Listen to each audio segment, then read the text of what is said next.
Yo, what's going on, guys? Welcome to a very special episode, a very special live stream on the channel. We've got two gorgeous men next to me right here.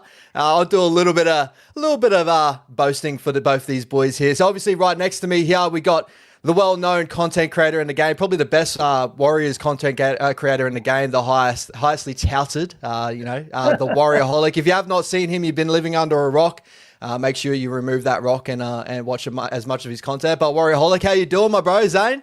Oh, it's good to be back, brother. It's been a while since we've had one of these yarns. I hope people have got their ears ready because they're about to get bloody nailed by some interesting discussions. I love the nailed comment there, brother. Good to see. And also, the man, the myth, the legend, the other bloke sitting there, again, another gorgeous man, as I said before. We're talking about, some people call him the voice of the Warriors. And unfortunately, that might be coming through an end for a little period, but maybe he'll come back in content, who knows. But Semi Hewat from Sports Nation NZ, brother, how you been, brother? And what's your thoughts around our boys? And you excited for the chat tonight? Yeah, man. No, it's good to jump on and get a bit more of a rugby league fix. Not as in touch with sport as I used to be day to day. So it's good to join a couple of very well versed brains to chew the fat on a big season. Stop it, brother. You call me fat? Stop it. We love it, guys. We love it, guys. Yeah, guys, also, it is the live stream, so make sure you jump into the chat. Let us know your thoughts and comments, any questions you want to chuck in there. We are going to make this a free-flowing type of show, but we definitely want to touch on the boys, their season in general. We'll touch on a little bit of our development, which is what the Warriorholic is well known for as well. And then finishing off with the preview of the New South Wales Cup team in their grand final, how we're going to get it done there in the big game. But first of all, boys, I think probably the easiest way to start this all off and start off a really nice chat here. The season, right? 2025. Expectations to start off the season, I think we all can agree, was probably a little bit of a transitional year, losing all the experience that we've had. But in a nutshell, your thoughts around the season, how positive did you think it was at the end of the day? And then how much more positive are you feeling around the club after this year, especially coming off of 2024? I'll start you off, Warriorholic, my man. So I've got the receipts to say that I did claim before the season kicked off. I picked them for 6th. Oh, yo. I should have put money on that, more on hope rather than... I did genuinely believe we'd make the 8, but I thought, no, I reckon we had a chance at 6. But we yarned about this a whole bunch over the off-season, that we thought it was going to be a development year. And I think it was, but as Webby sort of put it, he got to develop a whole bunch of young fellas and win a whole bunch of games along the way, which is the ideal way to do it. So given the injuries to Metcalf and Barnett, I don't think we could have expected too much more, to be honest. I thought the boys went bloody well. Yeah, 100%. How about you, Sammy, bro? Obviously being in the radio gang and being a little bit closer to the side as well, and probably getting thoughts from Jello and that. What's your thoughts from the start of the season to the end of the season, and the expectations that maybe grew and then fell apart late to the end? But what's your thoughts overall? Put a bow a little bit on the season there. Look, I probably, like a lot of people, had us fringe top 8 side. Like top 8 was sort of success in a way, but I know some people who are a bit more cynical would say that that's not reaching high enough. Just always, well, not always, but saying that top 8's a goal. Some people think that that's you're I guess underselling yourself. But I think there's like realities of rugby league and of competitions that are salary cap based, where they're designed for teams to develop and grow and then get good and then tail off. That's sort of what the whole point is. So some teams better at it than others. So yeah, I think going in after losing Adam, after losing Sean, Tohu, Marcelo, and then even, I think some people forget as well, Dylan Walker at the beginning of the year. It's like that's a distant memory now.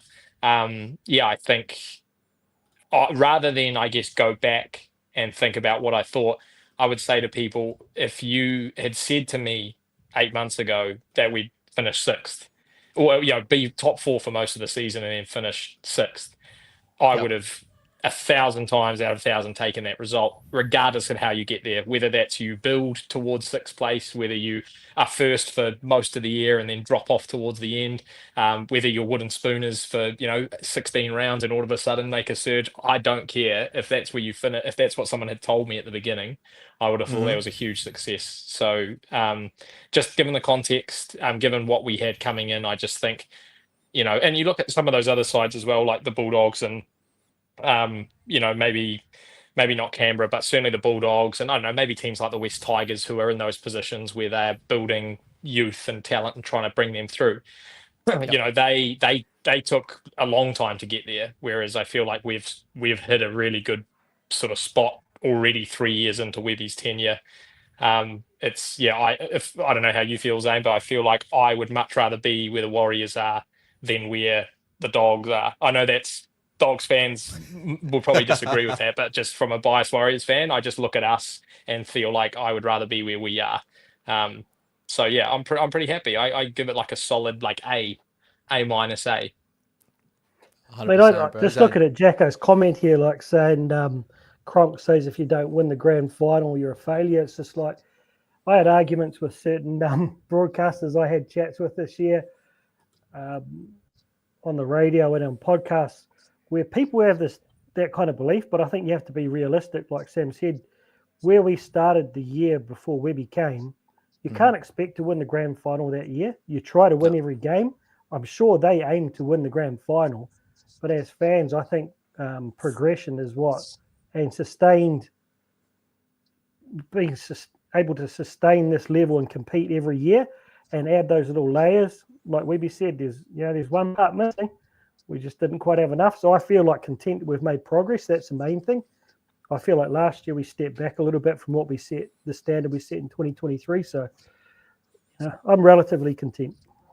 Yeah, with that comment on Sammy's comment, brother, would you probably agree, looking at some of the other sides on the top of the competition, the way they've kind of gone through the final series as well? Probably, the Raiders being bounced out fairly early on. Obviously, that Broncos game was a bit of a tough one. Yeah, shout out to the Canberra Raiders, and also the Dogs getting bounced out as easily as they did. And no, not to be that Warriors fan, but looking back on the Dogs game and looking back at how we competed with Penrith comparatively to them, I know Mitch Kenny was such a big integral piece to go into that Panthers side. But I did still feel like that our boys turned up and gave everything they had in that last game, and they gave us a lot of hope coming to next year. Where if you look at it, as Sammy said, like if you're a Doggies fan after the performance over the weekend, sure, there's a lot of green shoots, and I've been saying on my channel for a while, I got my best mates are the Dogs fan, so obviously I want his team to go well just as well as mine. But like when you look at those other sides in the competition, that's the sense at the top there and how they kind of played out in the final series, like. Adding on with Sammy's comment, are you feeling probably better than what you would probably be feeling as a Dogs fan at the moment, being a Warriors fan? Like, how are you feeling? I hate the way the Dogs are trying to buy a comp. It's just literally like, they're going that they're a development club, and to have them do what they did with their halves, that would have blown my mind. Like, it might be better long term, but I think they could have been a genuine hope to go very deep if they'd stuck with what they were doing. But some silly decisions there, I think, messed it up. And if I was a Warriors fan and we'd done the same, like, who could we give the example to? I don't know, maybe we chopped Luke Metcalf and brought in some other guy. I would have lost my mind.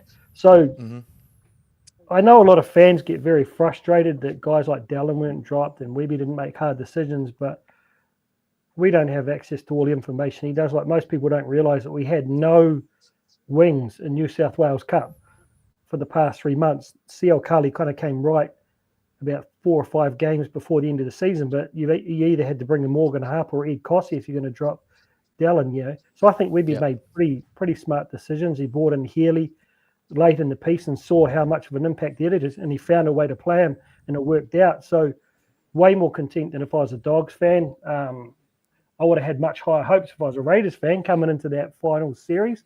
So I'd be destroyed if I was them. I mean, I just wanted to compete against the Panthers and maybe sneak a win, but I didn't think we were going to win it.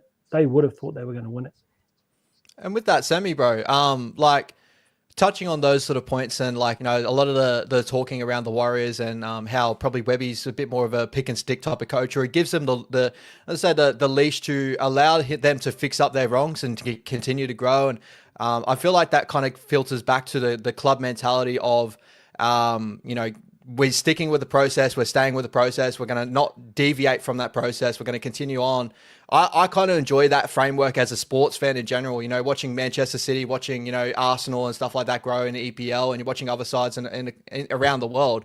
Comparatively to what you probably did see with the Dogs to Zane's obviously point that, you know, mid-season they've chopped and changed, and it did feel like they deviated from their overall plan as quickly as they could because they found someone in the market and they felt like that could have changed everything. Very LA Lakers type of vibe to it, or, you know, very Sydney Roosters type of vibe in the NRL for NRL fans obviously out there. But Semi, how are you feeling with that sort of vibe around a club? Like, would you prefer us obviously just to be, we're developing, we're just continuing to get our experiences players out there, and they're setting a high bar for these other kids that they're going to get to that higher level. They'll get their shot. If they get there, they're going to take it. Would you rather be that club than being the club that goes, nah, throw everything out of the water, we're going for a premiership this year, or we're just going in hard to change everything, and if it all falls apart, it all falls apart? Yeah, well, I mean, can you give me a team that's worked for? Like, I mean, you Not mentioned really. the Roosters, I guess, but, you know, apart from teams that are suspiciously using the cap, you know, like that, I just feel like that so many. I mean, Manly was that team this year, right? Yeah. Or I guess over the last 2 years, where they assembled the team that supposedly was going to be, you know, with the window of DCE, a team that would challenge for a premiership. I certainly had them sort of top four this year, and that's sort of blown up in their face now because they're going to lose DCE, and you know what's I guess left with sort of broken Tom Trebojevic and, you know, Vince at the club, etc., leaves them in a terrible place. So yeah, I don't really know if that works anyway, and I feel like maybe that's what the Warriors have tried to do as well. You know, before bringing all the junior systems back in, sort of for the 10 years after that grand final, it was like that is in a way what we tried to. We tried to bring sort of these guys back, the Isaac Lukes, the Torhus, the Rogers, which, you know, they're obviously great players, but yeah, it didn't seem like we had the stability underneath. I think there's probably, and this is something that I'll think a bit about over the off season and probably how I feel moving into 2026. But I feel like now that we've crossed the 3-year threshold, it probably is time that this team starts to be like to challenge. I'm not saying they have to win the title next year, but, you know, we're probably starting to move across that equilibrium of now having some really good development coming through, guys that do have first grade experience, plenty of it. They're starting to get more mature, mixed in with those extra guys that we've spoken about that are a little bit older and have been around for a while. You throw in a few sort of guys, Aaron Clark, that have still got maybe 3 or 4 or 5 years left in them that have started to hit their straps. I feel like, you know, the next 2 years are that point where we need to start moving, you know, towards that premiership favourite type tag. Yep. And that's, I guess, that's where his work's, that, you know, that's where he's really going to come out and do his best, do his work, because I don't think, and this is probably crystal gazing too much into 2026, but I don't think if we were to go backwards next year, we could accept that.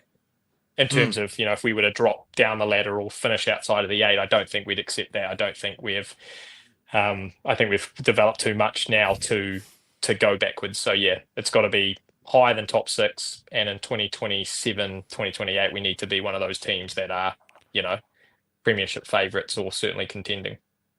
And to that point too, brother, because I do want to delve into Webby a little bit more in this live stream as well, and give our thoughts around this year and where he can go from here. But to you, Warriorholic, as well, does that kind of sum up? Obviously, you kind of brought it up, I think, a little bit earlier on.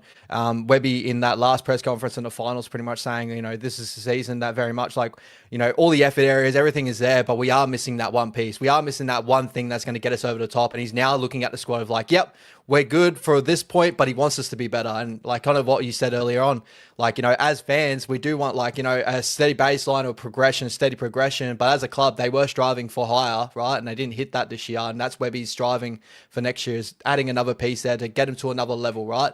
Are you probably in more agreement there? And do you think that Webby is going to make a real hard look probably in the market or anything like that at the moment to try and reinvigorate the side a little bit coming to next year and add what a lot of Warriors fans have been calling for? I guess that you see all in the comment sections all the time.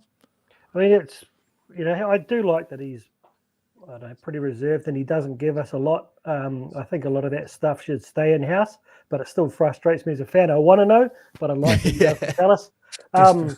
But I don't know. It's bloody hard when it's a team. You love all of the boys, and you know they're out there playing with complete heart.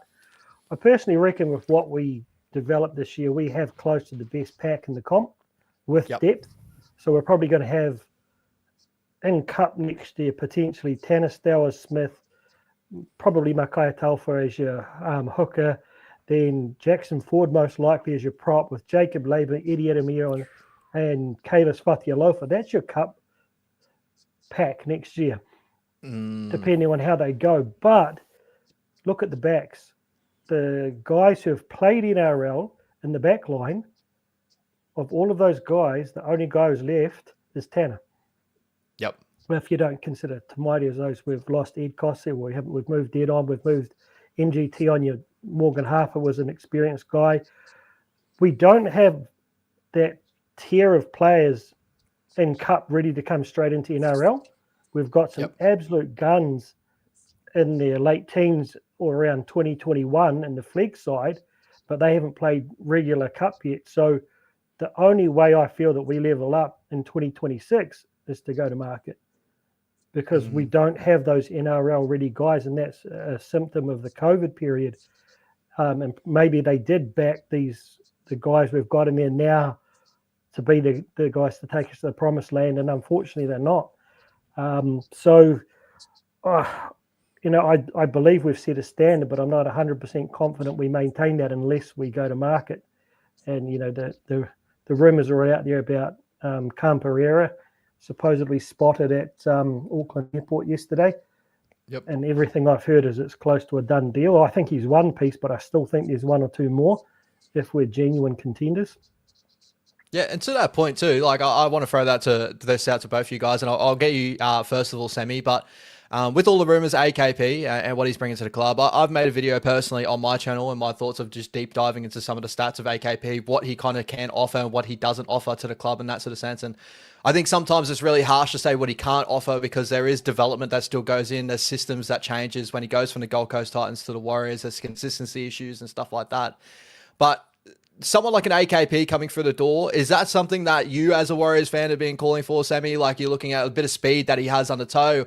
Or do you think there is that little bit of that other thing that a lot of Warriors fans probably are discrediting a little bit of what we actually have there at the moment, and thinking that we may get lesser in one area to benefit another area that just doesn't really suit our game plan at the moment? Great question. I probably open to, I guess, personal interpretation of what you want from a back three. And obviously what we get from, at the moment, Roger Chance and Dallin is big meters. And I think to Zane's point about having one of the better packs in the comp, what you get with a back three like that is obviously rest for your middles who, are sort of charged to do their thing when they have to, and also be good defensively. So to your point, if we sacrifice an element of that, does that then, put more pressure on some of the boys in the pack, which then creates another problem somewhere else? Like that's, I guess people have their interpretation as how they want their team to play. If they want their team to be a team that has just flashy backs and workhorses in the middle, or if you want your backs to be doing those sort of carries out of yardage. And I guess maybe I'm used to it now because that's how we've played the last however many years, and it just sort of does seem to help us out a lot. But I know everyone's always called for some type of express pace. And I think there were moments this season where that was what you were yelling through your TV, or, at the stadium, when Josh Adokar gets a breakaway, or, when there's half a hole or there's an intercept, and it's like our guys just get chased down within, 30 meters. So, there's there's a part of you that wants that express pace there, but very interested, Ash, to sort of, I guess, hear what you've been looking at and those things that you're talking about that he doesn't offer and he does offer, because I think that's probably the metric that people have to look at him through rather than just what they've seen at the Titans, you know? Yeah, exactly right. And like, just watching him over the years, and I think there's no doubt about his lightning, right? Like he's got lightning pace. He can break a game open. If there's space to get given to him, he can break a game open with space. I've never looked at AKP as a tackle breaking winger. I've never looked at AKP as a winger that's going to work out of his back end and really get you into field position. Never seen AKP as a defensive stronghold on the wing as well. And never seen AKP really an amazing under the high ball in that sort of sense as well. So what a lot of people have, like, this is my whole argument with AKP, and I think I'm still holding out a lot of hope because, as I said, there's a lot of potential with him because he's so young and he's so raw, and he's got that one thing you can't really, gain in time, and that's speed. You're born with it more times than not. There's been arguments with Roger Fabry saying he can get speed out of anyone and that, but some people just have it and some people don't, as you know. Like, if we were going to do a running race right now, I think Warriorholic is going to beat us by the 100 well past us, and we wouldn't have it naturally behind him. But what I'm trying to get at is, I've heard that many times throughout this whole year, right, of Dallin Watene-Zelezniak, defensive issues, errors in key moments, stuff like that, and he just doesn't have the top end speed, stuff like there's a lot of conversations around Dallin, and switching him out with an AKP type, and I feel like, yeah, for sure, AKP is younger, he's quicker, he's gonna, like, probably those little chances on the edge, if he finds space, he's gonna finish him. The support play, like those moments where Capel finds his way through and then no one on the inside, who was Luke Metcalf earlier on the season, and when he's not there, is there someone else that's able to take the mantle? But he does defend worse than Dallin statistically. He does read worse than Dallin, like as you see with the eye test. He does have more errors than Dallin. He doesn't run for any more meters than Dallin. He doesn't get more tackle breaks than Dallin. There's a lot of different aspects that I feel like we are jumping to something that could turn into something so special in time if we develop and take time. But that's the thing with Warriors fans as well, is like, I hope that we give him time to develop in Cup, if he does come over first, if he does go into Cup first and then come into first grade, and then maybe see if Webby's system can make him into a really good, a solid defensive winger, that sort of thing. I think my last sort of point on that as well is when you start looking at the best teams in the competition, the top teams in the competition, there's always been an argument of X factor and where we need X factor in certain areas and that. But when you look at the Penrith Panthers, sure, like Brian To'o can break open a game with his tackle break ability and that, but he's never had the top end speed of what a lot of people have said. You look at the Melbourne Storm, two wingers, obviously Xavier Coates and Will Warbrick, great in the air. Again, not the greatest top end speed. There was 1 year Xavier Coates got to 37 kilometers per hour. Ever since then, he's only been averaging 34 kilometers per hour for the last 2 years. Dallin's hit 35 kilometers per hour within those 2 seasons as well within that period. Luke Metcalf's hit that 35 kilometer per hour mark as well. So when you're arguing Xavier Coates has got speed, then should we not look at Dallin and say he's actually got speed that we don't know about as well? And I think that, for me, when you start cutting off your leg and you start losing other aspects of your game, it worries me just a tad. But also, I'm probably sitting in the boat of like, it may be a free throw that stumps. Maybe he'll work out with AKP. Maybe he'll turn into everything I say he's not, and Webby can use his magic like he's done with Jackson Ford in the past. But Zane, do you have a similar sort of thought process, or are you kind of like, really excited? Are you on the more excited end of things? I'll ask you guys, who's got the highest average running meters out of AKP and Dallin? This year or in years past? Yeah, it's AKP this year. AKP, right? So yeah. Dallin's, I look at Dallin, so I don't compare anyone to the Panthers because basically you've got the greatest player in the world right there who is worth how many points per game. So we much. Saw that when we have Luke Metcalf in form or 2023 SJ, we're as good as anyone because we've got that one player who could create for others, and all they need to do is go over. Dallin's got top speed, but he's not elusive. We don't have anyone elusive in our back line. So Dallin might have tackle breaks, but he makes like probably 3 times the amount of runs than AKP. So, and similarly, like the Titans don't have the best defensive systems in the world. So personally, I think his upside is because he's young. If you watch him play, he's actually a powerful guy. He's not guys on their asses. So he's got strength as well, but he's elusive, and that's something we really lack right now, and obviously the top-end speed. And I think you can easily make up for his couple of lost meters because a guy like Adam Pompey has gone from averaging about 80-odd meters last season to getting well up over 100 meters multiple times. So fair call. It's just how you go about doing it. But I think we need something different. We don't have the Panther system. The example of the the Storm.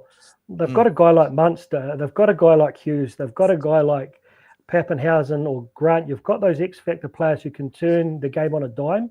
We don't really have those. We're trying to play Panthers footy, but we don't have more than one player out there at a time who can do that. And that means it's really easy to shut down, particularly when Metcalf's inexperienced. So if you brought in an Ethan Strange at 5'8", and you had a guy like Pappenhausen at the back, then maybe you don't need a wing. But at the moment, if they're going to stick with Chance, we need something. I mean, personally, I'd be curious at putting Chance on the wing and having a lightning fullback, because Chance can do 90% of what he does from the wing with his meters. Granted, he's pretty good at reading the defense and directing him. He's not that great with line breaks. So I'm happy if we get him. And I don't know how they use him, and it's tough on Dallin, but I feel like we need someone who can add something that's a little bit different, because we didn't get there this year.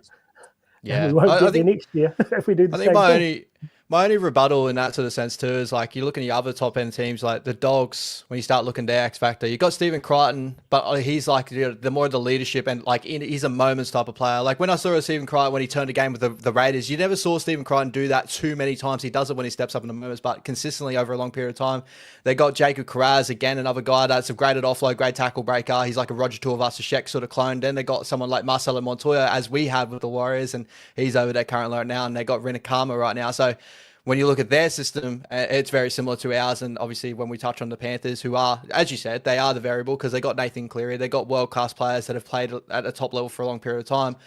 I think, like, my only rebuttal is, like, do you see the development in some of these other players that they can get to that level? Like, when I look at our players, look at, like, Luke Metcalf, can he become the Jerome Hughes to end up adding that to become the guy to create that space, instead of adding to a winger depth in an area that you look at other sides, they aren't really prioritizing, in the sense of like having these speedy wingers, just more of these workhorses to keep their forward pack just playing front foot footy. I don't think there's a wrong opinion on this at all. I was just like, you look at other ones, like, as I said, the Dogs are up there. The Raiders are a little bit more of like, they got Xavier Savage and KO Weeks. They play with that high end speed, and I think they shocked the competition with that this year for sure.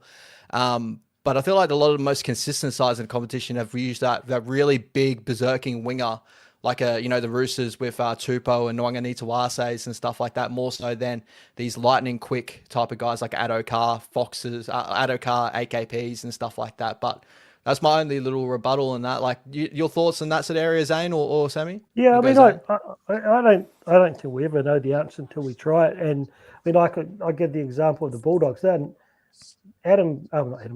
Burton's kick.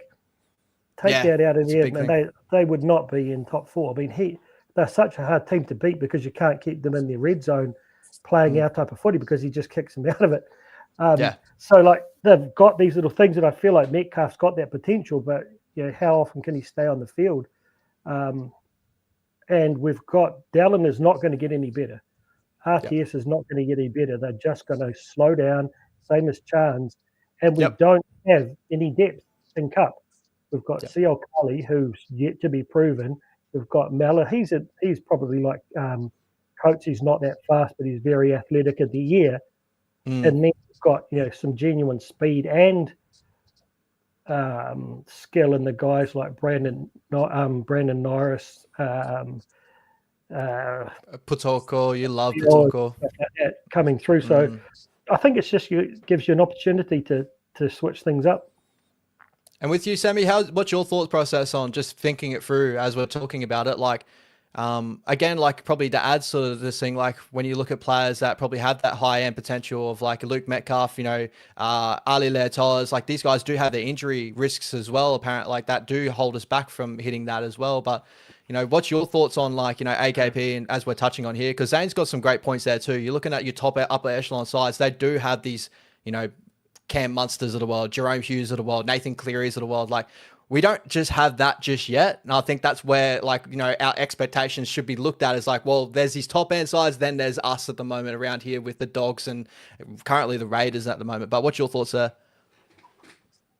Yeah, I mean, there is a sort of very evident point, because literally the top teams have they all have the same characteristics, and what you're saying, they all have some 1, 2, 3 players that are absolute game changers individually. Yeah. And as Zane was sort of saying that, I immediately thought of, Luke and Lecker, guys that have shown just at moments that they have that ability in spades, like particularly Lecker, obviously. And so the key thing is obviously to have all of them on the field at the same time, but it's also to make sure, and this is where I actually trust Webby quite a lot with the way that he develops players, because it's making sure that those aren't just glimpses, they are they're who that player is, right? And I think Lecker's probably shown that more than anyone, that he is that guy. It's not like he was good for one or two good plays this year. I mean, he was phenomenal throughout the whole season. So, I guess like Dimitri, there's guys that sort of are just underneath the Dimitriks, Eddie, Sam Healy, that you're sort of hoping with a few more games start to get to that level too. But that still leaves one piece, I think. If you have Luke and you have Lecker, I still think there's one more that fits into that jigsaw, whether that's, and it probably is someone in the back three. But it could be, it could be a 13, it could be a centre. But yeah, I just have this feeling that it's somewhere in that back three. Just, when you look at Melbourne, Pappenhausen, Munster, Grant, or Pappenhausen, Hughes, Grant. And when you look at Penrith, Edwards, Cleary, Kenny, if you want to go there. With the Roosters, it's Teddy and it's Sam whoever Walker. it is, whether it's Sam Walker or one of those, Savala Smith, whoever. And then I don't know, I just feel like it's that cliche of having that spine together. But I think with Lecker, with Luke, if we can add one more piece, I don't think that I don't think AKP is going to be that guy, but maybe that's when Webby talks about this missing piece. Like, obviously he's probably talking about tactical stuff and certain game plans, but I feel like there is also a personnel piece that he subconsciously might be referring to, or a piece that he doesn't actually have in his arsenal at the moment. That whether it's out there to go and sign or whether it's awaiting something to come through. I guess we're just hoping some like wonder kid's born on the Hibiscus Coast, or has been born on the Hibiscus Coast in the last couple of years. That comes through very quickly, aka Sean Johnson 2.0. Well, to that though, I want to add on to because Zane's point, the Warriorholics point in general. Well, what I enjoyed the way he rounded out that whole thing is with AKP coming over. I think like Warriors fans maybe should temper expectations in the sense of like, as you kind of said, Sammy, do we believe he's going to be that guy that's just going to blow the game open for us and be that winger that's absolutely going to kill it? Probably not early on. He's probably going to work into a system and he's going to grow and he could become that player because he's got that high end potential. We see his try scoring record. I think it's 53 out of 54 games. Like, it's right up there to being up there with, chasing Alex Johnston over a long period of time. He's the type of guy that can do that. But more of the side of like depth, right? And we're in this this point at the moment where obviously COVID's starting to show. Like, we've gotten through COVID fairly well. We come out of COVID, had an amazing 2023 season. We all remember so fondly. 2024 was a little bit of a dip, but I think we can all agree there was a little bit of context going on behind the scenes. A lot of people probably don't know about what was going on with the Warriors last year, and there's a lot of things, missing pieces and moving pieces, right? That we all know about. That was in the media. 2025, we've taken a step back into the direction we expected in 2023. But in our junior grades, me and the Warriorholic have been talking about it for a long period of time now, of like, maybe there is a couple of missing pieces that we obviously got lucky. We got that Lecker, we got that Laban within that period of COVID where they're a little bit more reinforced because they went through the COVID period. But that little period in between, we probably are missing those winger depths, those like big wingers that we've all kind of known as Warriors fans of, like those. Because I got asked multiple times, it's like, what happened to the wingers of the past of the Warriors coming through? I was like, probably to Zane's point, COVID probably knocked that back a little bit. Like, maybe it will take another year as, we got Brendan Norris coming through, Potoko, if these boys stay at the club, Sio Kali, another year in that, and AKP coming over just adds that depth, adds that competitiveness in our center wings. And maybe it rounds out to the end point of what Webby's whole aspect of the season was. Maybe Webby at the end of it was more so saying that, hey, this is amazing, we got to this point, but maybe there is that one little change I'm going to make next season. Maybe it is he's come to the point of like, Dallin, I've given you all this. I've given you all the opportunity to go to that level and to continue to, push us into the right direction. But unfortunately, at the moment, you are not hitting the level what we expected you to this year. Whether you'd come back next year with a great preseason, but lit a fire under some boys' asses, if that probably makes it a little bit more sense of saying we need that one more piece to get to the next level. Maybe AKP is a guy that can light the fire under Dallin Martinez-Lesniak, or have that competitiveness to add depth to our side when you bring back Ali Leotard, Rocco Berries as well, Sierra Kali, and as you said, Mellors that is coming over for us. But do you kind of agree with, is that where you're coming from also, Zane, in that aspect of like, we got to look that we haven't got the depth there at the moment? Yeah, I mean, that's the key for me is we don't have like depth at fullback or winger, the two, and centre, I guess. NRL ready guys, like, I mean, Ali's played, was it 15 games of NRL since he debuted in 2023, and Rocco's played like 51 or 2 since he debuted in 2021. And then you don't have any backups now in Cup who have NRL experiences. You know, Kalis Putoko and Motu Pasikala coming up from Flegg. Well, I think Kalis Putoko has got so much potential. That kid is probably one of the most exciting talents I've seen in the club for a very long time. But he's not going to be in NRL already. He's only played one game of New South Wales Cup. So that's where I feel like we have 1 or 2 injuries in the centres, and we're back to playing Lecker or Capewell there. And similarly on a wing, we get 1 injury now, and we have no NRL experienced wingers to come in. So to me, it's building that depth and building that squad that Webby talks about. And you know, to your point about attack, you've got Sam Keeley. Give him another couple of years, he will probably be the best attacking 9 in the comp. Then you've got Jai Lanine, you've got Jet Cleary, you've got Luke Hanson, 3 genuinely attacking halves. One of those guys will come through within the next 18 months. But in 2026, I don't think people should expect one of those 3 guys to be thrown into NRL and make it happen. So I honestly feel like that there's one more person we need with who we've got right now, even on top of AKP, to have that multi-point attack. Yeah, 100%. And, you know, in general, I believe that things are built over time, and that I'm not too worried in that aspect of, I don't think our attack's going to go backwards. Within this period, we've consistently gone to around about the same sort of point per game under Webby's tenure. I think our high point ended up being obviously the 2023 season, but that high ended up being, I think, 23 points per game, which is, we're currently sitting at 21.5 points per game. So around that 22 mark. I think for the Panthers this year, they ended up at 24 points per game, and the Dogs were 22.2. And you looked at the Dolphins, the best attacking side of the competition statistically, and they missed out in the 8. So it kind of does show like we are doing the right aspects of the game right. What I worry about is I don't want us to lean into the one aspect of the game that is very inconsistent and has always been inconsistent for the longest period of time, and that's attack X factor. At the end of the day, like really good systems is embedded and probably adding on those systems. And I think we all agree in that aspect. I think the more we talk about it, the more I'm like, yeah, I think Webby will figure it out. I think players like Sam Healy will just add to their development. We will get better as a side in general. I don't think that the Panthers became this incredible attacking side and defensive side out of 1 year. It was more of a building blocks of these developing pieces getting to the level that they got to, right? Nathan Cleary was not Nathan Cleary the year 1 that when he first came in. You know, Metcalf has got a couple of years to develop under him, and we've already seen little bits of glimpses of X Factor. And this gives us obviously back to the argument of like, where do we kind of sit with the Warriors right now? Like, as we all kind of touched on to start off, this is like a transitional year, right? Like, we lost a lot of experience, you know, high-end players. A lot of people know about Tohu Harris, Sean Johnson, Adam Fiddle, Blakes of the world. Probably adding on to the discussion we're just having, are we in that period of like, we see the green shoots, but the green shoots are just starting to grow? We need to continue to put water on it. Like, we can continue to grow from here, and maybe these players we do talk of, what will become a Jerome Hughes, will become a Munster. We can definitely look at a market and it'll be a guy to come in there.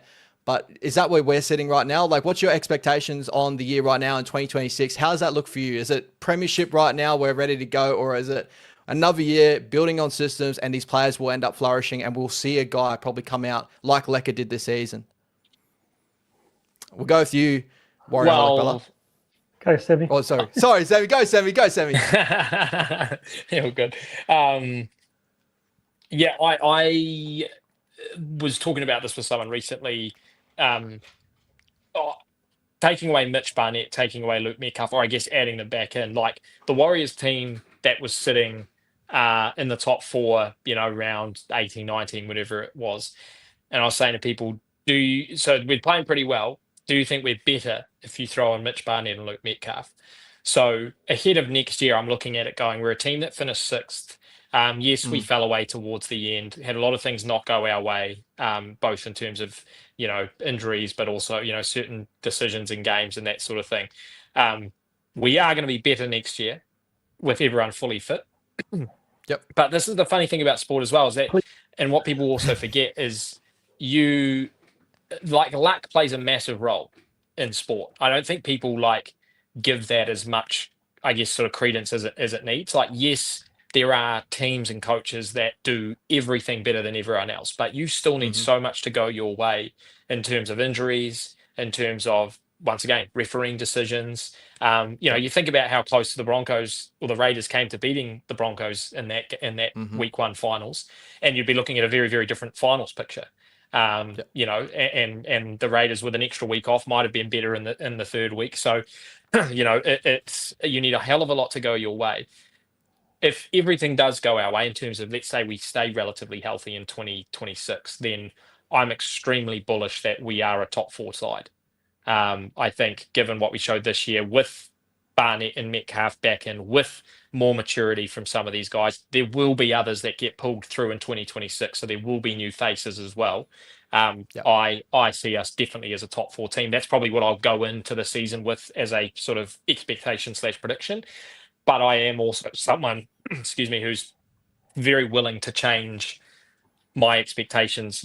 If we were to lose Metcalf again for a season, if we were to lose, 2 or 3 guys to ACLs, then I think you have to adjust. You can't just pretend like you're still a top 4 side. So that's probably where I'm sitting. And interestingly enough as well, just sort of with you boys talking before around the depth and taking time to build players, it comes back to that sort of luck. Everything has to go your way. You just don't want us to be in a position in, say, 2 years where the guys that we're talking about are finally starting to hit their straps, like the Sam Healey's and maybe the Luke Metcalf, some of the Patoko, some of these guys that are lower down. But at that stage, we're starting to lose guys. So we're starting to lose, maybe Metcalf wants to leave, maybe Healey wants to leave somewhere, what would really suck is at the time where we're starting to get into that premiership window, things then get pulled away from us. Can't control that, can't predict it, but it's just something that I really don't want to be talking about in 2 or 3 years' time. Touch wood. And that's the key for me is this is a list of players who aren't contracted past next year. RTS, Tane, Marata, Luke Metcalf, Freddie Lussick, Tamari Martin, Eddie Eremia Toyava, Chanel Harris-DeVita, who else we got there? Kirk Capewell, Tanner Boyd, Rocco Berry. There's a lot of experienced players who are coming off contract. So how you manage that. So I agree with Sam. If we're fully fit, there's no reason we shouldn't be top 4. But it's the whole key is can we be? And can Luke Metcalf and Barney come back from round 1 ready to go? Because if they don't, then you start, thinking what's the start of the season going to be like? And you talk about the luck, that bounce of Cleary's kick. Yep. That bounce the other way, our season could be completely different. So that's one example of a bounce of a ball. And how many games do we get that this year where we won those 1 or 2 pointers that we lost last year? Yep. The total, the results were so close. So, but I'm so much happier than I've been for many, many years, just content in seeing the conveyor belt coming up that may take another 3 or 4 years, but stick with Webby and Robbo keeps investing. We should expect to be top 6, top 4 every year. 100%. I would definitely say just I was just going to say on that point, with Zane, because I totally agree. I haven't sort of experienced at any point in my fandom as a Warriors fan a position like this where I would say universally there's still a section of fans who are very emotional, but by and large, all of us are pretty happy. years gone by, as soon as the Warriors lost or missed out on finals, there'd be pitchforks in the streets, and the Mm, expectations were always high, and then just completely sank, and you sort of looked ahead, like it was almost season by season. You'd almost just wait for the next season to roll around, then you come up with an expectation or a prediction, it doesn't come true, and then you just wait for the next year. Whereas now, like I said, I've never felt, or I guess experienced this as a Warriors fan over all these years, a position where everyone's sort of in agreement that we're building to something. Everyone's sort of happy to take, seasons where we're not winning a premiership because we know what's, getting developed and put together. And that's quite a unique, position. There's not a lot of clubs that are like that. There's a lot of clubs that are, mm, the fans are very, in disarray as to where the club's at or how they're operating. There's clubs that, like, take the Sharks, for example, if they to lose this weekend. I mean, you're looking at the Sharks, and I remember, Ash, that table that I put together a couple of months ago of like everyone since the NRL began, the most like successful clubs per like wins and losses and all that sort of stuff. Like yeah. the Sharks are like the fourth most successful team of the last 20 years in terms of win-loss ratio, and in Yep. terms of finals football. Yeah, they have one premiership. So, you Mm, got teams as well that are at the top where they're consistent and they're making top fours every single year and they're playing prelim finals, but they're not winning titles. So, yeah, mm. it's a very, I wouldn't say it's a weird position, but it's a unique position that we're in here, where we can actually handle a few losses. We can handle not, making prelims and that sort of thing, because we know the overarching sort of journey is in the right direction. It's quite unique. Just one quick stat. I know you've got to move on there, but one quick stat for me that allows me to feel this is we conceded 40 points once in the entire Hmm. season, and Yeah. in that game we won the second half. Yep. That's a massive shift in the Warriors' culture. How many of these games would have blown out and we would have conceded 50, 60 odd points over the years? For me, sticking in the fight is all I've ever asked. Yep. Give it a hundy. If it doesn't happen on the day, shit happens. Don't just give up and just walk out of a game like, was it the Knights in their last game of the season? We haven't seen that other than that one game we shall not speak of last year. Yeah, we shall not speak of that, and we shall never speak of that one. But to add on to your stat there, Warriorholic, as well, we are actually the second best side in the competition due to with average loss of margin as well. So the only other side that is better than us in that aspect is the Penrith Panthers. Their average loss this season is 11.1 points per game, so they only lose a game by shorter margins comparatively. We're the second best in this area at 11.3. The next that we're looking at around that is the Melbourne Storms of the world. And then when you look at teams like the Dogs, have we spoken about, or the Raiders, when they lose at a 15.5 point or an 18.8 point with the Raiders type. So we are a team that is in the contest more times than not. We are a team that's not willing to give up on the game. And that's sort of going back to the overall thoughts too. And this will probably put a bow into this sort of discussion as well. Has Webby done enough to build, put that really solid base down to say, this is what we're doing. We're doing the effort areas. We work hard, and that's a given no matter what. And I feel like that's what's Fish come over to the club, and that's what he's kind of brought to the club as well. And that's an aspect. Like, are you happy that Webby's put that into place? And do you think that's the motto of the Warriors right now? Is first of all, effort, competing, and we stay in a game no matter what. Is that the way we're kind of viewing Webster's tenure at the moment with the Warriors right now, and then we grow from there? Zane, first of all. Yep. Yep. Yep. Semi. Yeah. I thought about this as well the other day, which was quite funny. Like, for a lot of NRL players, their coach, bar a few obviously, but their coach generally has come from another team, and has some sort of baggage, or has some sort of like a player will have some preconceived notion about a particular coach if they've come into the environment, whether it's Michael Maguire or Des Hasler or whatever.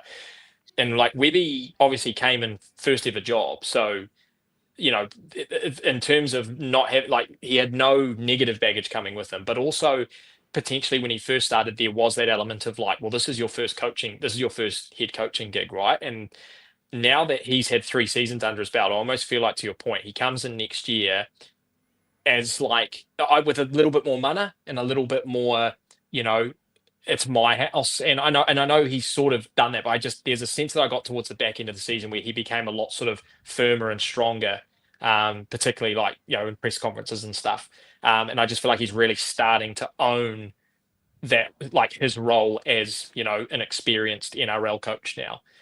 Before that, it felt like he was still almost learning on the job. So yeah, I feel like, to your point, Ash, like he has set the base well, he's set the standard well, and he has the full buy-in from that guy. I've talked to, or heard or talked from any player that isn't in total like admiration for Webby. And the only coaches that get talked like that are the Bellamys and the Clearys. Those are the only ones that get that similar type of resounding feedback from their players. So I think that's a huge positive. 100%. And kind of like, with the 2025 season, the way we kind of ended up, like, we ended up in 12th in attack, and this is probably all the discussion around the attack and how we ended the season. But we were the 5th best defensive side overall this whole season at 20.6 points per game. So again, showing that, Rockhold, we're a defensive team first, and everything will build off the back of that. 2023, we're 18.6. So we're still holding around that 20 range, which is a very good range. And then, when we're looking at Webby's tenure at the moment, in 2025 and 2023, top 10 defensive seasons for the Warriors for our whole club inception, right? So we are building the frameworks there. Fun fact to you guys, I'll throw it out to you guys. What do you reckon is our best defensive season that we've had by less points per game conceded? Throw it out there, guys. Either one of you two. What do you reckon? Throw it at you. Yeah. I mean, 2023 was pretty good, wasn't it? It was pretty good. It was close. It wasn't the best. Zane? It wasn't the best. It wasn't the best. Mate, I had no idea about stats until 3 years ago, so I'm going to say 2011. Yeah, you hit the nail on the head. And it obviously proves why I think Cleary's doing what he's doing with the Penrith Panthers. That is the best defensive year that we've ever had with the New Zealand Warriors was 2011. And 2023 is a top 4 overall that we've ever had as a club. And then filtering down our New South Wales Cup years, I think we've had the 3 best years that we've probably ever had in New South Wales Cup. I think the only seasons that's ever compared to it was 2017, last time I checked on it as well. So the club's in a really good place in that sort of aspect. But enough with that talk around the overall club. Let's get into more of the nitty gritty and talking about some of the standout players. We named obviously a bunch of them with our tangent just there, but I want to throw it out to you guys. Who was give me a couple of guys that really were the big shining light for you that you thought were top notch, the biggest standouts for the Warriors this season. Obviously, shout out to Roger Tuivasa-Sheck for winning it out overall. But is there a discussion for any other player here that you're going, they were either underestimated or they were the guy? What do you reckon? Zane, go first. Before I get into that, I've just been watching the comments percolate over here. And the most common question everyone's asking is the status of Metcalf. I don't know what you guys have heard. I heard that we had initially tabled an offer of about 900,000 and the Warriors pulled it because he hadn't agreed to it when he did his ACL, and they're back there renegotiating. The majority of whispers I hear is that it's likely to happen, but there are still things out there was it James Graham saying he was looking at Sydney, but I think it's probably a 70% chance, but I don't have an answer. Any insight? You got any insights into that, Sammy? Nah, I haven't heard anything. So, yeah, I'm in the dark, just like you guys. Fingers crossed, man. So yeah, I would say probably, but I wouldn't say definitely. Sorry to answer that question that's been popping up there. Now back to as well. So the question was, who were the standouts this year? Was it? Yeah, who was the standout for you? I mean, shit. I think it was about 500 votes for Player of the Year across all my channels, and 99.9% of them said the same thing. And it was the guy who didn't get the Simon Mannering medal. When I chatted with him the other day about it, he was real humble about it. But I just said, man, too humble. But yeah, shit, didn't he exceed his expectations? That links back to Webby, his ability to get the best out of players. Mitch Barnett, Kurt Capewell getting back into state of origin at his age, and Aaron Clark, for me, he was outstanding. RTS was his durability this year was outstanding, and his work that he got through. I I want to give a shout out to Jacob and to Dimitri. I think they got Agreed. overshadowed a bit by a lot of fans because of the X factor and the big moments Leka has in terms of the tries. But I think both of those two progressed to a point where they are genuine first graders. They're manhandling experienced men in NRL. And Tanistel, Smith and Eddie both coming into the air and stepping up, taking it to a level I didn't expect Tanner to have an impact at that speed. And Sam Healy. What that guy, like being there at Magic Round when he almost got that try in his first game, which was actually a try, I think, looking at the replay. That just showed to me that we picked up one of those generational talents, I think, in that kid. And I hope we can keep him. Yeah, 100%. Sammy, what do you reckon, Bala? Who's your names on your tongue? Pretty much the whole team. Well, look, what did he say? I said pretty He much said the whole team. side. I just listed. Yeah. Can I premise that by saying I don't think anyone had a really bad season. Sorry. I think even the shit Dallin got, I think he played okay. I think he was better than the game. No one let me down. Yeah, exactly. No. I think me and Jello talked about that actually like 2 weeks ago when we were doing our Wally M's. We basically said like hard to fault anyone all season really. I'm very, as you boys know, very strongly opinionated, and I think it's an absolute farce that Aaron Clark didn't win that Simon Mannering medal. Like, Roger was phenomenal towards the back end of the season, but I don't know how you can give your Player of the Year award to a guy who missed 8 games. Like, I mean, that's absolutely no bag on Roger, but it's like could you handle the Dally M going to someone who missed, a third or sort of, under a third of the season? It didn't sit well with me. I think me and Jello talk about this a lot. Aaron Clark is the victim of his own consistency. So for the first 10 rounds, it was amazing because of what he was doing and because you didn't expect that from Aaron Clark. But then it became what you thought he should be doing every week. And so when he did it, you didn't give him 3 points, because you just thought, well, that's just Aaron Clark. And Jackson Ford is the same. He suffers from the same, his own consistency is what sort of is his undoing, because everyone thinks, well, that's just Jackson Ford now. He just makes 50 tackles, and he just plays 65, 70 minutes. Like, this is what he does. It's like, well, it's still impressive. I think Aaron Clark should have got that award. I think, obviously Leka, I guess, probably because you're right, Zane, like it obviously overshadows some of the other guys who are more, I guess I would say consistent, but they certainly do a lot of the unnoticed things. But maybe as a commentator, just, calling Leka's name all the time, that's my bias, that I just find it so exciting. And so, just being able to call tries with him is very, very fun. So I thought he was, I think as a commentator, like those are the moments that get me really like excited, is those sort of individual brilliance. And we've had those throughout the years at the Warriors, whether it was Tuivasa Sheck when he was, at his peak back in the day, or whether it was SJ, or, whether it was Lau Titi. Like, there's always just been those individuals that are just really exciting to call and watch. So he's a real standout. And Roger, for what I was saying there, like, obviously, towards the back end, he was a huge part of keeping us in games. And probably what really surprised me, well, not surprised me, but impressed me the most towards the back end was actually his defense. It wasn't just the meters he was making and the line breaks and stuff, but he was also really strong defensively, and made some really key plays at certain times. And just the effort. I also think Chance, like, I'll give sort of an honourable mention to Chance, because he had the opposite.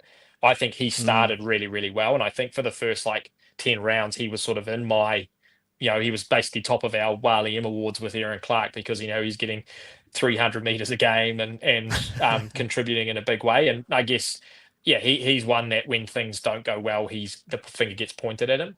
But he did, once again, as he always does, has these big games where, like Roger, he keeps us in it.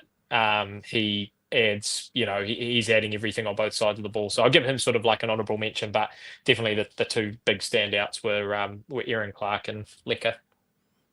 Yeah, 100%. I'm probably with you guys, actually. Like, when I look at the overall season, it is a crazy, like, it's crazy to me that Aaron probably didn't win that that overall, the Simon Mannering medal, and the aspect of like, you're looking at a guy that we brought over from the Gold Coast Titans and no one expected to be the piece that he ended up being for us this season. A guy that's going to knock off, well, more so, hopefully knock off Isaiah off that 13 lock of the year perch. That, you know, he's just getting in every year in, year out. There's only guys like Paddy Carrigan contending with it. We've had just 1 year Aaron Clark, and he's gone up there and contended with them. And a massive shout out to him. Played pretty much the whole season. You know, there was no faulting him at all this season. Run meters, just absolutely incredible. I felt like majority of our tries, if you actually go back to watch a lot of our tape, and a lot of our tries actually came from the quick play to ball of Aaron Clark. And I think that was the one facet of his game that a lot of people probably didn't clue in on as well. He's probably got our quickest play to ball out of any of our boys in our side at the moment. You look at that Dolphins game where, you know, obviously Roger, the knock on, we all saw the knock on there, guys. It did go back in there, but not continuing on. Nothing to see. Nothing to see there, no. But when we charged up the field, before Luke Metcalf made that play happen, the man that played the ball before that and actually caused that line to end up charging back and caused Luke Metcalf to have the space to make that play was Aaron Clark. And he had a lot of big moments like that I don't think got touched on as well. To add on to a couple of more of yours. Yeah, go Sammy. Yep. Got one more that I thought, I was thinking of three. And Adam Pompey, who played every single minute of every single game. Am I right in saying it? He played every single minute of every single game. That's his second time. That's incredible. Yep. It is incredible. I mean, not just because, you know, that shows how, you know, tough and resilient he is, but be doing it every single week. But like super consistent, great defensively. Like I'm stoked for Adam Pompey because 2 or 3 years ago he was the scapegoat for a lot of our problems. And now he is, look at him, he's literally one of our most solid defensive players, the quick feet.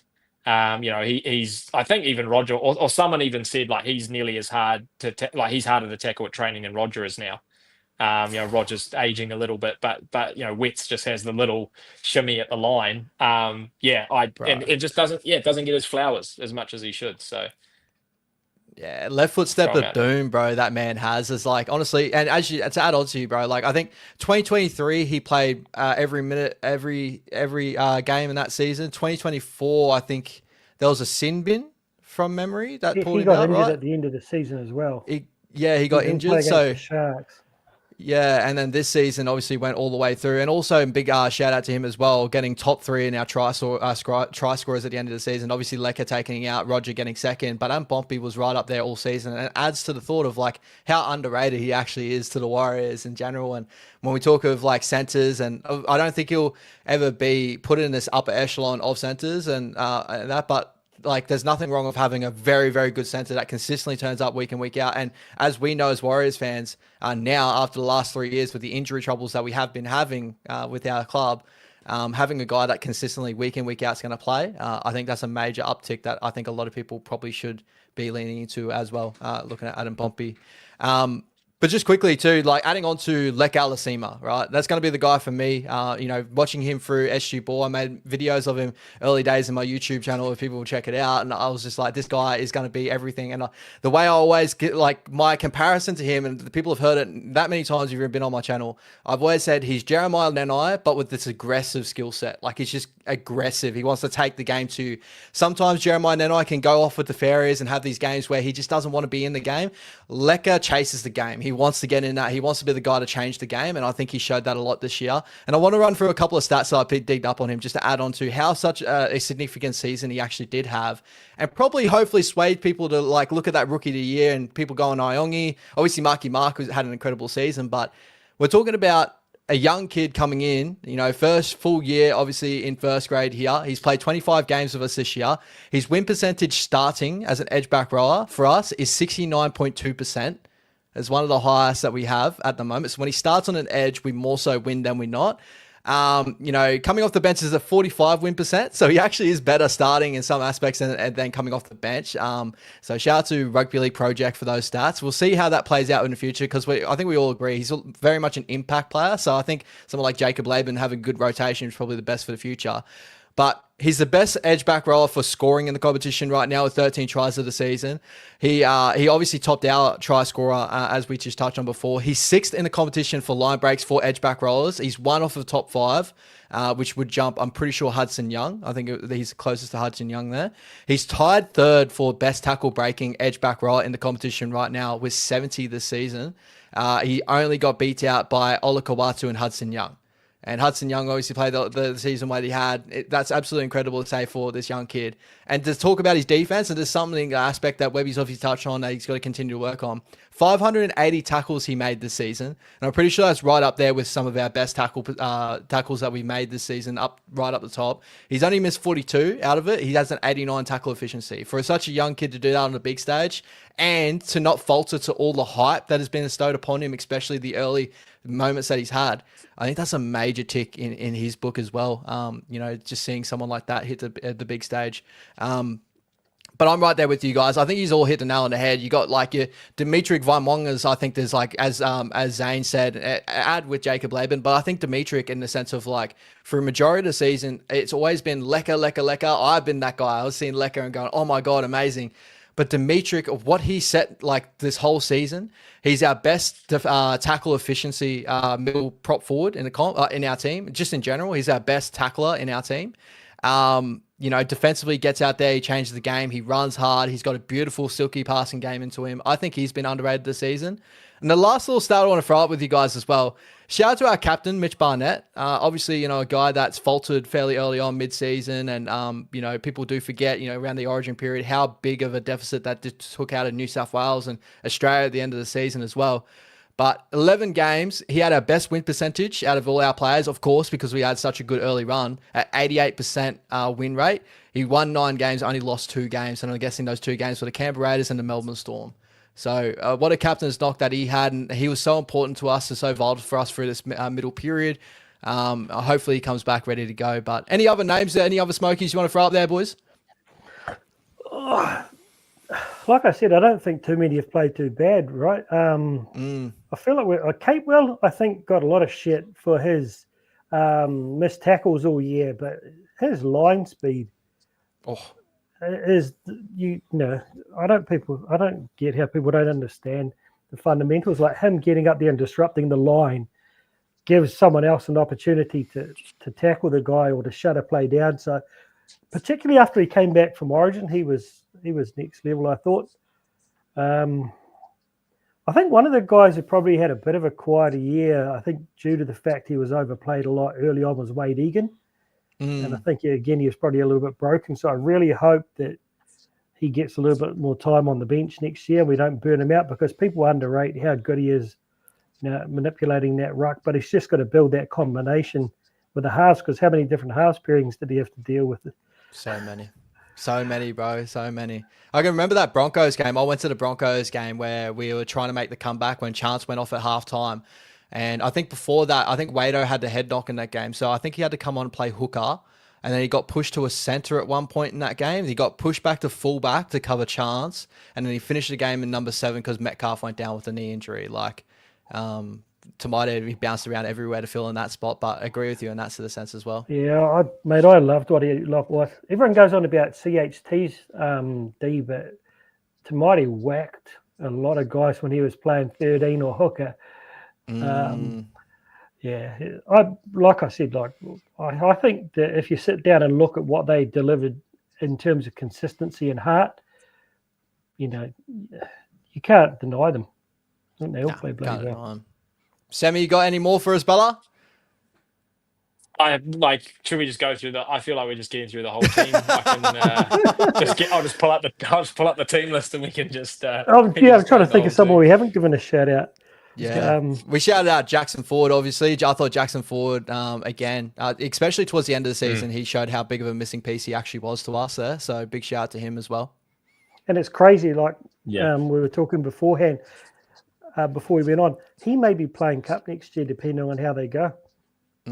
With Gannon coming and his ability to play middles, edge, halves, and centre, if he goes well, then you've got him, Healy, Dem, and Lecker on the bench. Jackson Ford might not even be playing. That's crazy. There's a lot of that next year. Like our depth is going to get like, especially in the middle of the park. We touched on this before the stream. Zane, that it's so crazy how much depth we have in the middle of the park to see what the New South Wales Cup team is going to have, even in a halves depth that we're going to have. If Metcalf comes back fully healthy, and obviously Chanel's been there at the moment, but you're looking at Jet Cleary's had the year that he's had in New South Wales Cup. And guys, do wait around. We will get to that very, very shortly. How much time do you guys have left here? He's ready to continue on. You're all good, Sammy. How you feeling? Just waiting for the grass to grow. Figuratively. I'm selling grass now, by the way.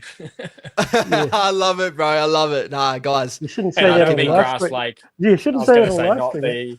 Isn't it synthetic grass? I thought that's even more illegal these days. Even that's worse. That's even worse. Yeah. Oh, we love it, Sammy. We love it. And quickly, guys, I just want to get moment of the year for you boys. Like, is there a moment that you can pinpoint this year that got you off your seat? Was there a moment that you just look back with like glowingness, or even was there a moment this year that had you down in the dumps a little bit? Like, I'll throw it out to you, Sammy, first. Is there a moment that pops in your head, covering the game, watching it week in, week out, commentating on the game, that got you out of your seat? Well, obviously the liquor try has, Jello gave me, when I left Sport Nation, he gave me a little plaque with the broken pen of aces that I smashed on the table as liquor scored the try against the Knights. But it's sort of funny because whilst that was an amazing moment and I look back very, very fondly of it, it was an amazing end to a really crap game. So it's not like, it's not like it was this amazing game like that Sharks win a couple of years ago where, unbelievable game that just finished with this crescendo. It's like, it was a really crap game that just had this amazing moment right at the end. So I love that moment. But I think at a time where I walked away just pumped and just, stoked was the Sharks win, I think round 12 or 13. Because that was post Mitch Barnett going down, I believe. I think I'm right in saying that. Before Luke went down, and it was like that whole stigma of like we couldn't beat top teams. We were able to beat all the other ones, but we weren't able to beat a top team. And not only did we beat them, we put 40 points on them. We saw the excitement of every single player, and it was all the young guns. Right, it was the Lukes, and I think was Chanel involved in that as well. There was a few the youngsters really stood up, and that Demi. I just walked away from that game. Yeah, Demi. Yeah, I've just walked away from that game like really pumped, and that was I think I'll sort of think that game was probably the best game of the year for us. That and the liquor try probably sort of stick out. Yeah, two big ones there. Zane, can you follow it up? What do you got? Yeah, it's hard. Like, obviously the two tries from Lecker, the Knights one and the Tigers one. And that Sharks game, the moment that stands out to me is that pass from Dem to Fish. That's one thing we've missed this year is Tohu and Dylan Walker's subtle hands. And as much as I love Aaron, I think he doesn't quite have the ball playing those two had, and just Dimitri showing that sign that once he lets it go, he could be that guy. But for me, the moment of the year was Magic Round, being there for my first ever game, and that the stress of watching that game live and the boys, when you see the speed of a guy like Drinkwater was carving us up, but we just found a way. Yep. Ed Cossey stuffing his shoulder 10 minutes in, like people couldn't see it on TV. He was gone, but the boys just did it. And to win it in an occasion like that where we often fall short, man, that was my moment. Is when that siren went there and that whole Warriors crowd was unbelievable. Yeah, 100%. I was at that too. Magic Round's really becoming. Oh, bro, you've got to come next year, Sam. A good. Well, I was there for the Panthers win last year. Oh, he was, but that's what I mean. Like it's becoming a real Magic. We own Magic Round. So Panthers last year and that this year, we're firing. And even that first year under Webby in 2023, that Panthers game, it was like 18-6, and I thought it had a lot of great moments in it too. We definitely fought it with the top team in the competition. Demi, it wasn't his debut game, but it was the game he came off the bench. He ended up like slapping Nathan Cleary and getting Simbin for it. So what a great memory there. But that Magic Round game was incredible. And what made it even more fun, like, you know, it was the wet weather. It was, I had one of my boys is a Cowboys fan. We brought him in the Warriors fan section. So it was just great seeing it, like, you know, start of the game go and then him start to layer up a little bit when the Cowboys were coming back. And I was like, don't you do it. Don't you do it. You're going to fall apart. And, I think the one key moment in that one was Metcalf's cover tackle on Murray Taulagi. That moment was just like, I jumped off my seat. And I was like, oh my God, this kid, like, he cannot do no wrong at the moment. Like, he's just having his moments back to back to back.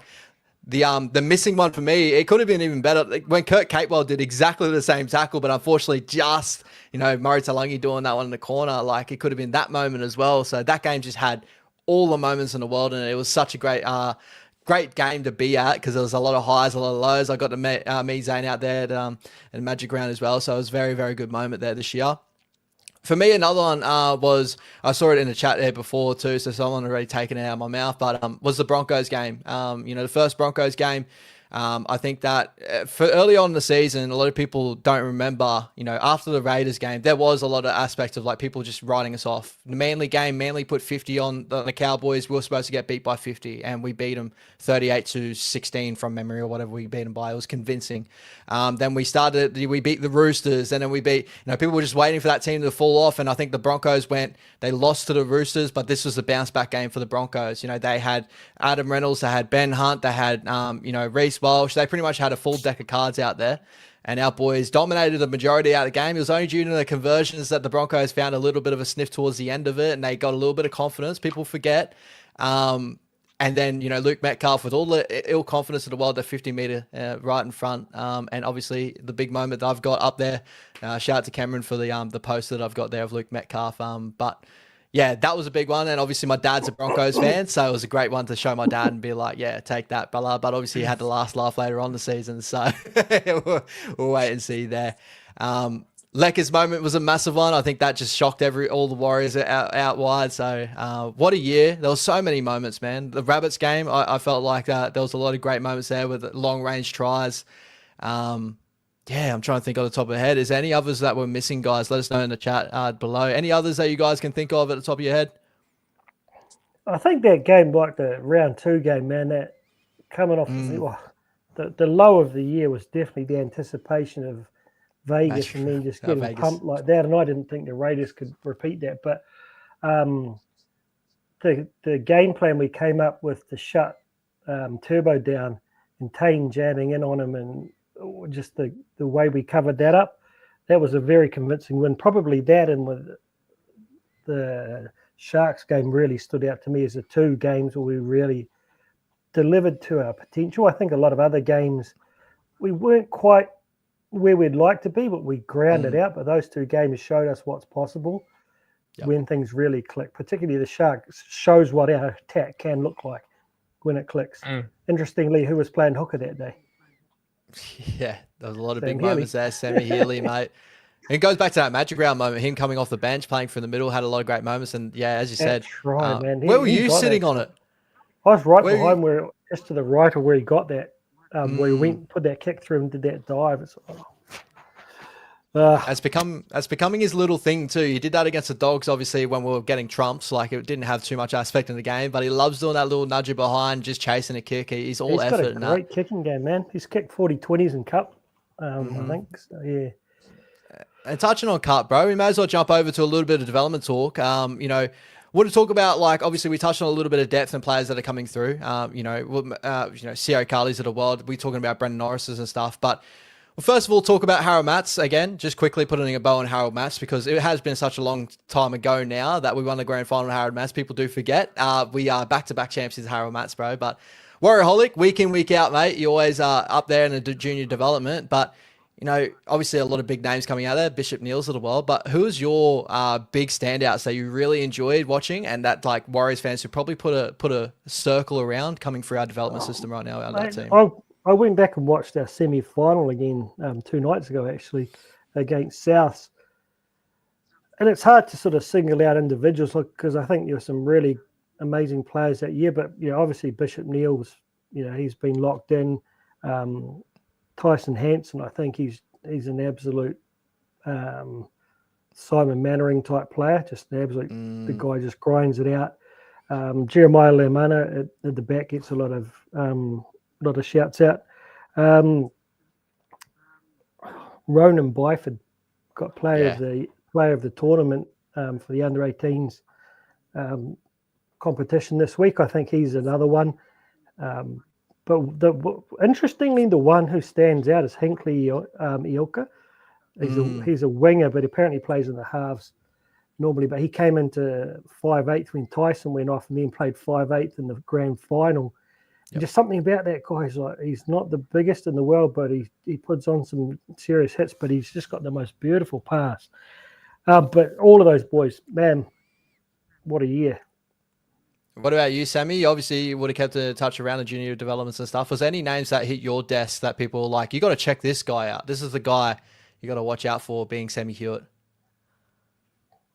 No, I probably Harold Metz was the one that I didn't keep tabs on this year, although we caught up with TJ Ashford quite a bit, who I think is just one of the best blokes. But honestly, just keeping a track of it through you, Zane, like just that's what I've always loved about the content creators of around the Warriors, like you boys, because I do think you're some of the best across the NRL. And I saw there's like some sort of content creator awards thing coming up, so that's where I'd look at that and say, man, I hope you boys, compared to some of the others out there, I think you guys do a great job. And Zane, obviously you follow everything and know everyone coming through, and that's, I think, really cool, because a lot of people, and myself probably included, like you for some of us, we can't watch all the grades, we don't know all the names and players, so to sort of get these highlights across our socials, and that is really, really cool. So obviously, Bishop Neal has been awesome to see.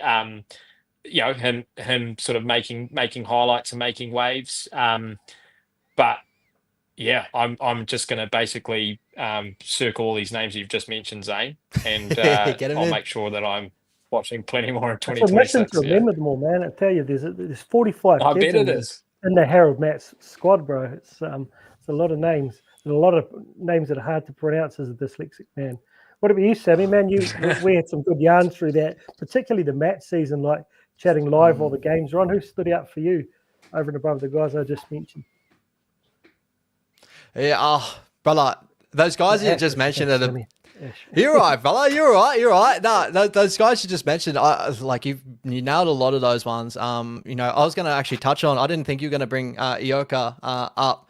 Thinking that, like, he had some big moments, especially in the final series. From memory, he was the main. I think he was the one that scored the try in the Knights game, or was it the Roosters game prior to get us into the grand final? Was it that? My memory's not that good. I know he was one of the key ones. I'm pretty sure it came off the contest in the air, and it was Matt Arcee, I'm pretty sure, going up for the contest. It was those two working together in tandem and down the sideline. I thought he had a lot of big moments.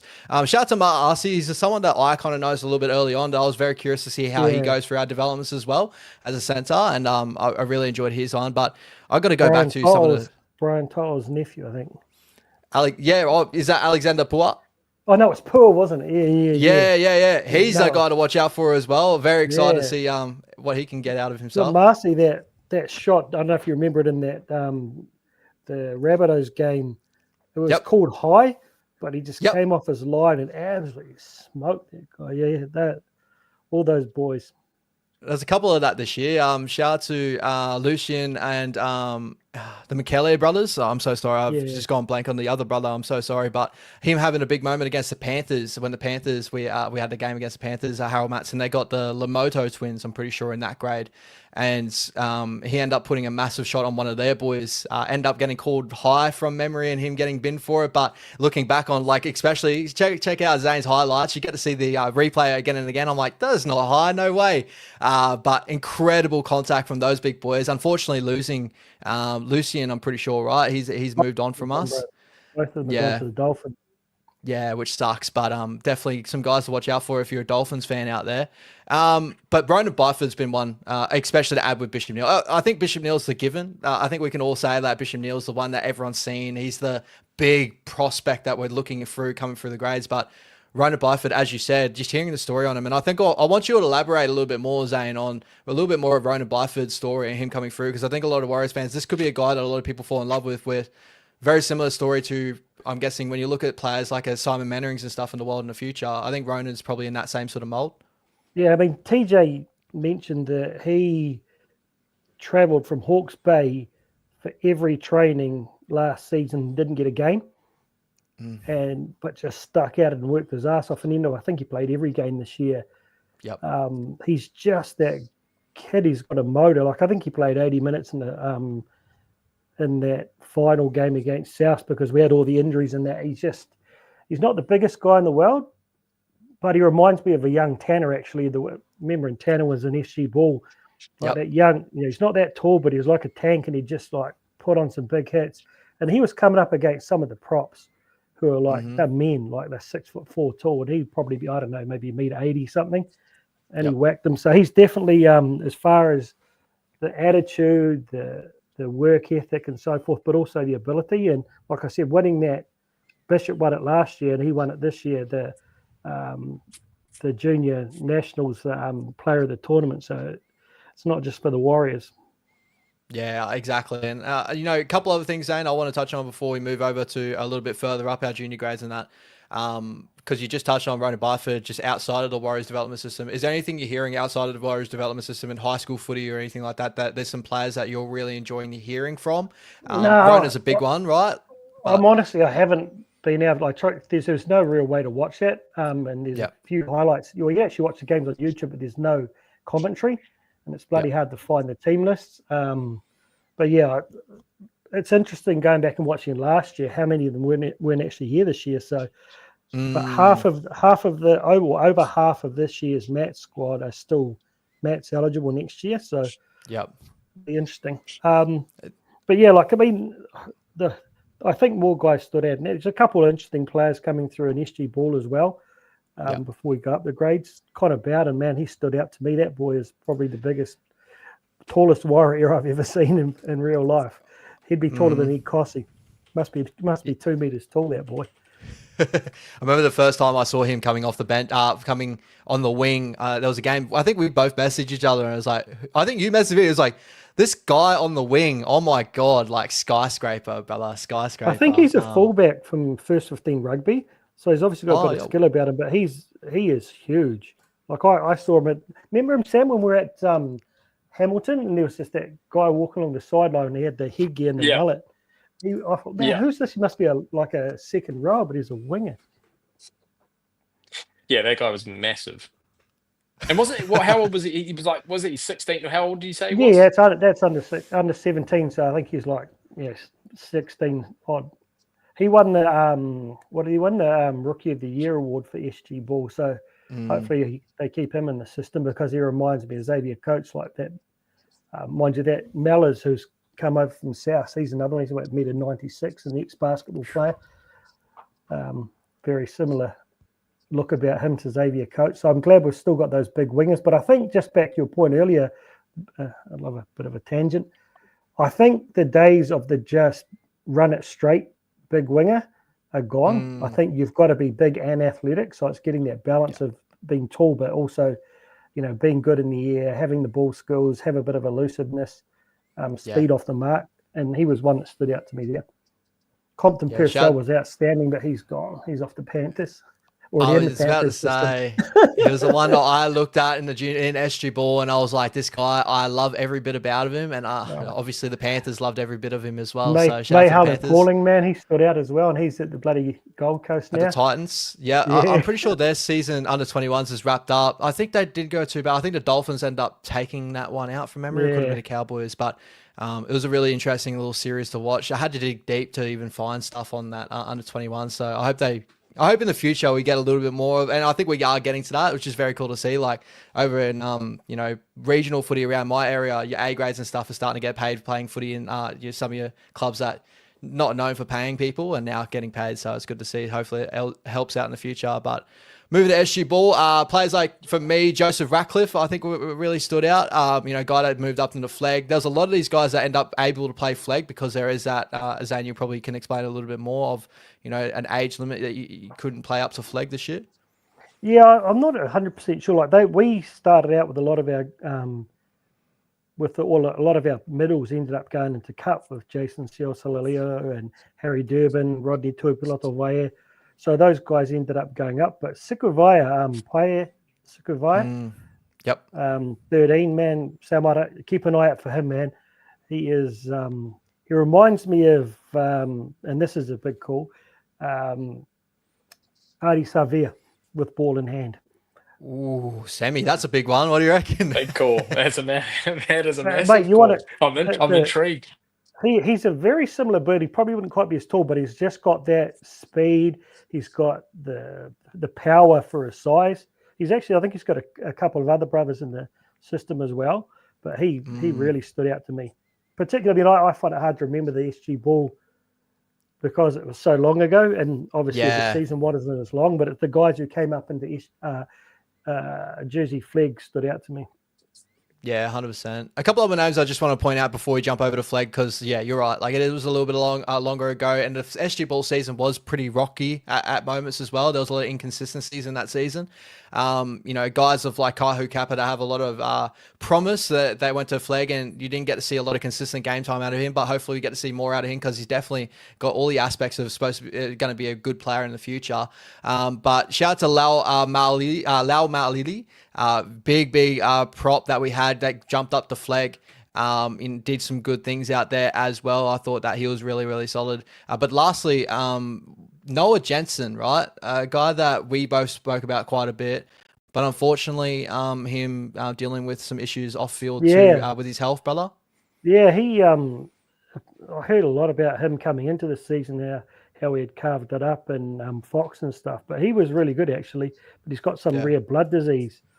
And I don't know what the outlook is, but you will have seen it on social media. But luckily, he's getting the treatment funded.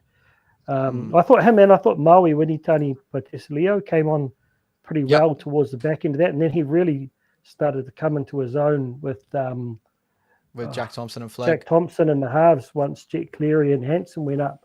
So it's good to see that little progression coming through of those guys who are the tier below Jet and stuff. But what happens, man, when you've got 7 halves? For NRL and Cup, and then you've got guys kind of behind them, how you motivate them, eh? Yeah, 100%, bro, 100%. We may as well. And quickly, guys, if you want to go check out, is Noah Jensen's GoFundMe still up? Would you still think, guys? If you're able to hunt for it, guys, make sure you jump over, give a couple of dollars if you can spare some. Big shout out to the bloke because he had a ton of potential. I've spoke to Warriorholic multiple times over the season and been like, out of the halves, I've really enjoyed him more so than anything. I thought his running game, he had a really good connection with his running game and also when to play make and deep into the line. Great defensive, bigger body as well. So hopefully he's doing okay. Just quickly wanted to touch on that before we move over to the Flegg. And quickly, with the Flegg, big names that you're going to point out here, that I'm going to leave them up to you because there's some guys that you really, really love. But personally for me, a guy that I've always spoken a lot about is Jack Thompson coming over from Newcastle Knights. We had him in SG Ball, the Harold Matts of last year, won the premiership at Harold Matts, and he got the opportunity in Flegg this year. I think he had a lot of promise towards the end of the season, especially when Jet Cleary ended up moving up, and he had a lot of great moments, especially under TJ. And another name I want to bring up there too is Alvin Chongney. I thought that he had a really, really solid year this year, and he looks like he's got some promise as well for another edge back rower. Can you add another edge back rower into the team? Maybe you can find an area for him, but he's another one that we could look out for. Yeah, he's a very, very good player, that boy. And hopefully he's patient. His uncle follows me as well. He's over there in Germany. But yeah, it's hard because we had so much change in the forwards every week. So it's hard to even remember, like a lot of the boys go. I won't touch on the boys who went up the Cup, but it's the outside backs that really got me hyped. Brandon Norris, he's on a 3-year deal. Like he comes via North Queensland, I think it was, or Northern Territory via the Broncos. Genuine winger. Motopasi Kala, it was good to see him come back in after such a breakout year in Cup last year, but missing most of the season with a broken bone. Ralph Seal and Harry, I can't remember his last name. On the wings, he's swift as well, but Kalis Putoko, man, he's my man. That's the big one. That's the big one. Ex-Touch player, ex-Union player, played centre, wing, fullback, And in the halves, and in the one game, or we played 2 games in the halves. The first game, just some of the SJ-like flair with the passing, the stepping, and the acceleration. Then he came up into Cup and made his debut. He had a couple of errors, but scored 2 really tidy tries. Just very, very excited. And he's one of the most genuine kids you ever come across, both from what I've heard from him, but what TJ sort of said about him offline as well. So Joseph Ratcliffe at fullback. But it's like I said, what's exciting is you've got those guys coming through, but they're just, it's going to take a couple of years in Cup. And I hope we can get to the stage where those guys can play 3 years in Cup, get 50, 60, 70 games of Cup before they get thrown into NRL, because Lecker's set a bad precedent. At 18 years old, now fans think you can throw any 18-year-old into the NRL and they'll do that. Those guys are the exception to the rule, not the norm. 100%, bro, 100%. So it was great to touch on our flag. We'll quickly touch on a New South Wales Cup. Semi, my bro, you haven't got much left with us. So, my brother, quickly, I want to give you a couple of things before you go, because you're such a knowledgeable mind, and thank you so much for jumping on the channel and that, and hopefully get to see more out of you, because I'm going to miss you dopping on Sports Nation and NZ, bro. You're definitely someone I tune into week in, week out with running it straight with Jello and that, and you've been such a cool contributor, especially to Wires Up TV and with us in the content creation space. But quickly for us, bro, give us your score prediction, and then give us maybe your player that you've probably seen a little bit of highlights out of Cup. It could be a player that we've seen in first grade for a little bit that you're very excited for the future.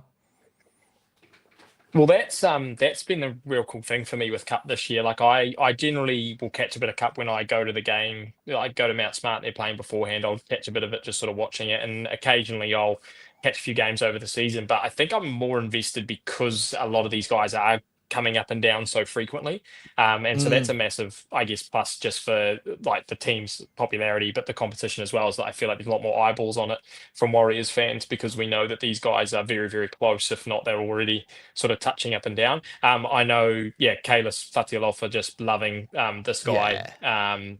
As a talent. But to your point, Ash, how many second rowers do we need? Maybe we just move them into the centres and that solves our problems.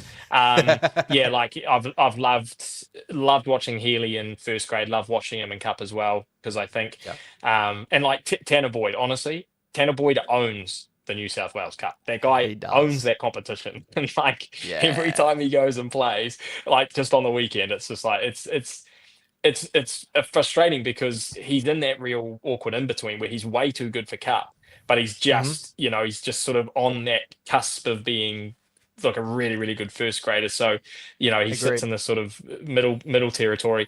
Really interesting game this weekend, because the Dragons, like us, actually have lots of guys who are NRL experienced, a lot of guys that have played a lot of NRL games in there. So it's a real like sort of battle of two genuine, like borderline first grade teams, you know what I mean? Lots of guys that could crack their first team. So I think it's going to be it's going to be an absolute cracker. But I just think with all of our guys back, and given what we saw over the weekend, I think we can, I want to say dust them up, but I'm thinking like 30-18. Oh, I love it. I love the confidence. I love it, my bro. I think they stride in there, and I think they get it done. And with 2 titles, heading into, with Harold Matts and Cup, heading into 2026. Green shoots, bro. Talk about your grass. Beating the Queensland Cup team as well in the grand final day, isn't it? Yeah, 100%. Double trouble. Yeah. All right. Yep. All right, Sammy, you're good to go, my bro. You're going to stay on for a little bit longer? Or to go? No, I'll head off, boys. But great to catch up as always. And cheers, like I said before, I think you guys are the best in the game, and provide so much to like the Warriors community. So keep doing what you're doing, and we'll see you in 2026. And 100%. Unfortunately, I think it's a Melbourne Penrith final this year. Unfortunately. Why are you saying these things? Back to old ways. Penrith all the way. Back to old ways. All right, my bro. Enjoy it, bro. Thank you. You and as we said before, mate, we're going to miss you a bit, but make sure you stay around the channels, yeah? Yeah, boys. All right, we'll catch you around. See you, mate. Later, Bolt. Take it easy, Yeah, buzz. All right, here we go. Nitty gritty development talk here, Warriorholic. Let's do it. Yeah, crack the knuckles. Crack the knuckles. New South Wales Cup, brother.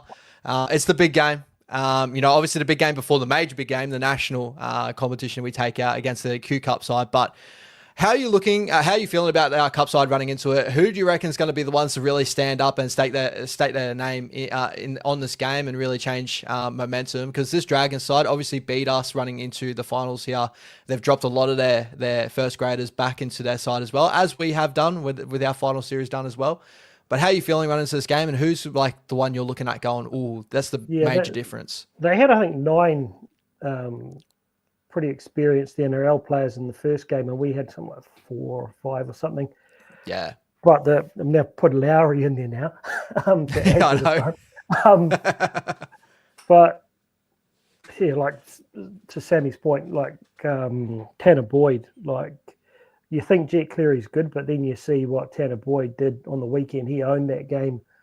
And I really like what Luke Hanson's developed into this year. I don't know his contractual status for next year.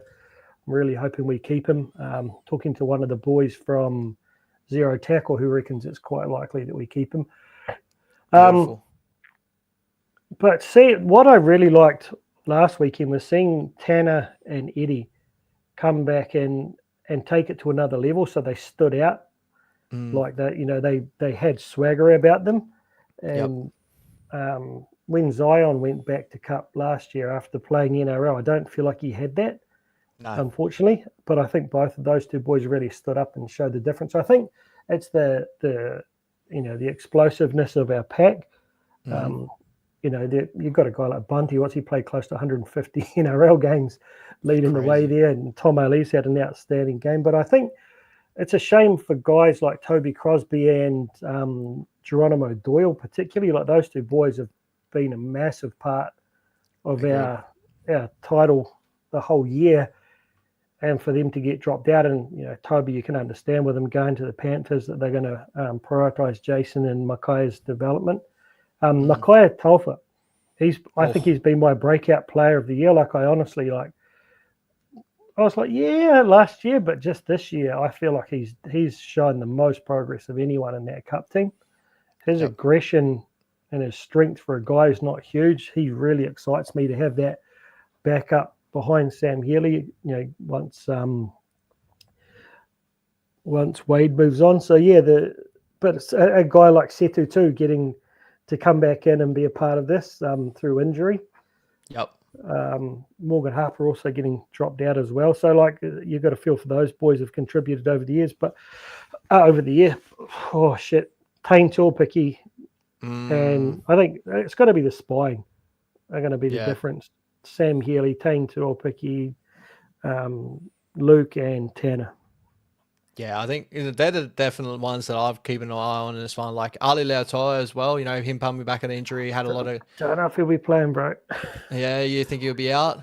Yeah, I think he re-injured that ankle last week. So stay tuned for Kalis Putoko 2.0, brother. Ooh, a little smoke. Here you go, guys. That's why you tune in for these live streams of Warriorholic. He's got all the knowledge out there. But I don't know, guys, if you guys saw the team photo that most people wouldn't have noticed, but it was in the background of the reel. No sign of Morgan Harper. And I think MGT's playing, but Kalis Putoko sneaky on the side there. And there's only one reason they would have had him in the mix this week, is if Ali's on the... I don't know whether he's which way it'll go, but... It sucks to hear, man, because Ali, man, it was so good to see him back in that jersey last week, and I was like, oh, it was such a nice surprise. I was like, beautiful. We got to see Ali and see how he's moving and stuff. But as you said, it kind of does show what happened to him this season. Started off so well, and then just injuries and a couple of little things, a couple of little setbacks. And I think when we talk X Factor, when we talk guys that can break a game open, we've got a guy there with Ali. You can see the potential of his big, very mobile center. Injuries, unfortunately, being the thing that holds him back. He's not the fastest, but he's bloody strong in the contact. Oh, yeah, he is. CL Carly's another one. It's a bloody shame he's missing out. That 5 or 6 week run he put in coming into the finals, he showed he's got some serious speed. And I heard he's actually the fastest in our Cup and NRL squad. Yeah, shit. So that shows us we've got that little bit of that speed, even if we don't get Camperera.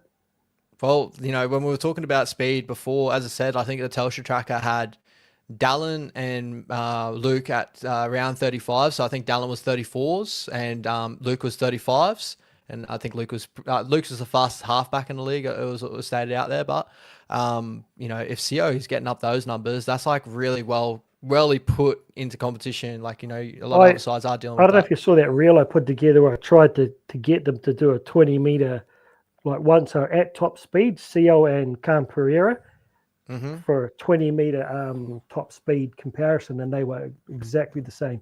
And Cam Pereira is one of the fastest guys in the comp.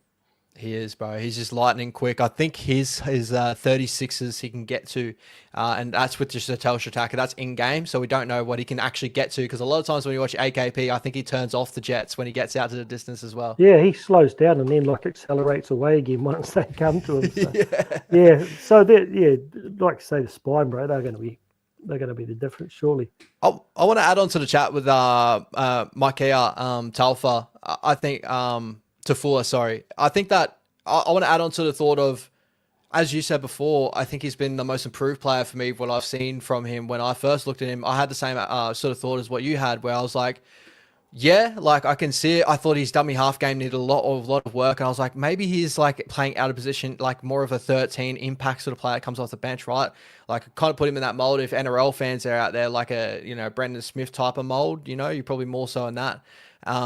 But I think he's really cleaned up a lot of that dummy half sort of work. The way he works around with the ruck. I think he's got a lot better pass out off the deck as well. But he still kept that like physicality that he had before. That's what made him a little bit more of like, yeah, okay, I can see it out of him. And I want a big shout out to him because he's definitely made big leaps and bounds, especially when you got Sam Healy at the club. That's showing all the potential in the world, and everyone's all him in lights. But Mikea, for that period that Sam Healy's jumped up, he's held the ship very, very well.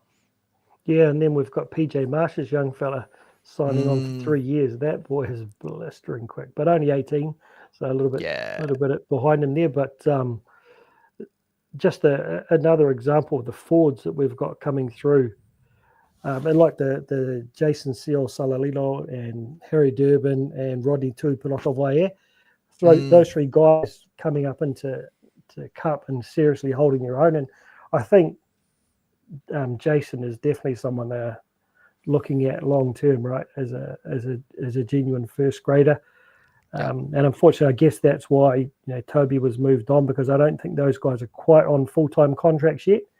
Yep. But Toby needed a full-time contract, I'd imagine, and they just couldn't offer that.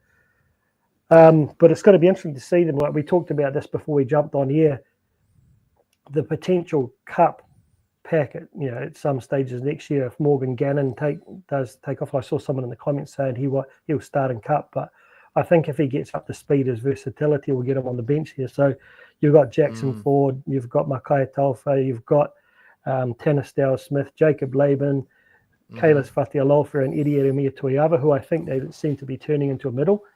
Yep. That's an NRL quality pack in a couple of years, right? That's a crazy pack to have there. Yeah, it's shown this season, like as we touched on, with players that have jumped up to first grade, then dropping back. You've seen the level jump that there is to first grade, and you've seen when they drop back down, all the little things they've learnt from first grade that they give to Cup, and it shows the differences. Like, as you said, Tanner Boyd last week showed the differences between Jet Cleary. And not to say, Jet's he's playing amazing football in Cup, and you've seen the potential out of him, right? But because Tanner's had that little intricacies of the halfback in the first grade systems and what he sees because he's played such a long period of time there, Jet will get there in the future. But Tanner, man, him dropping back to Cup is a major key.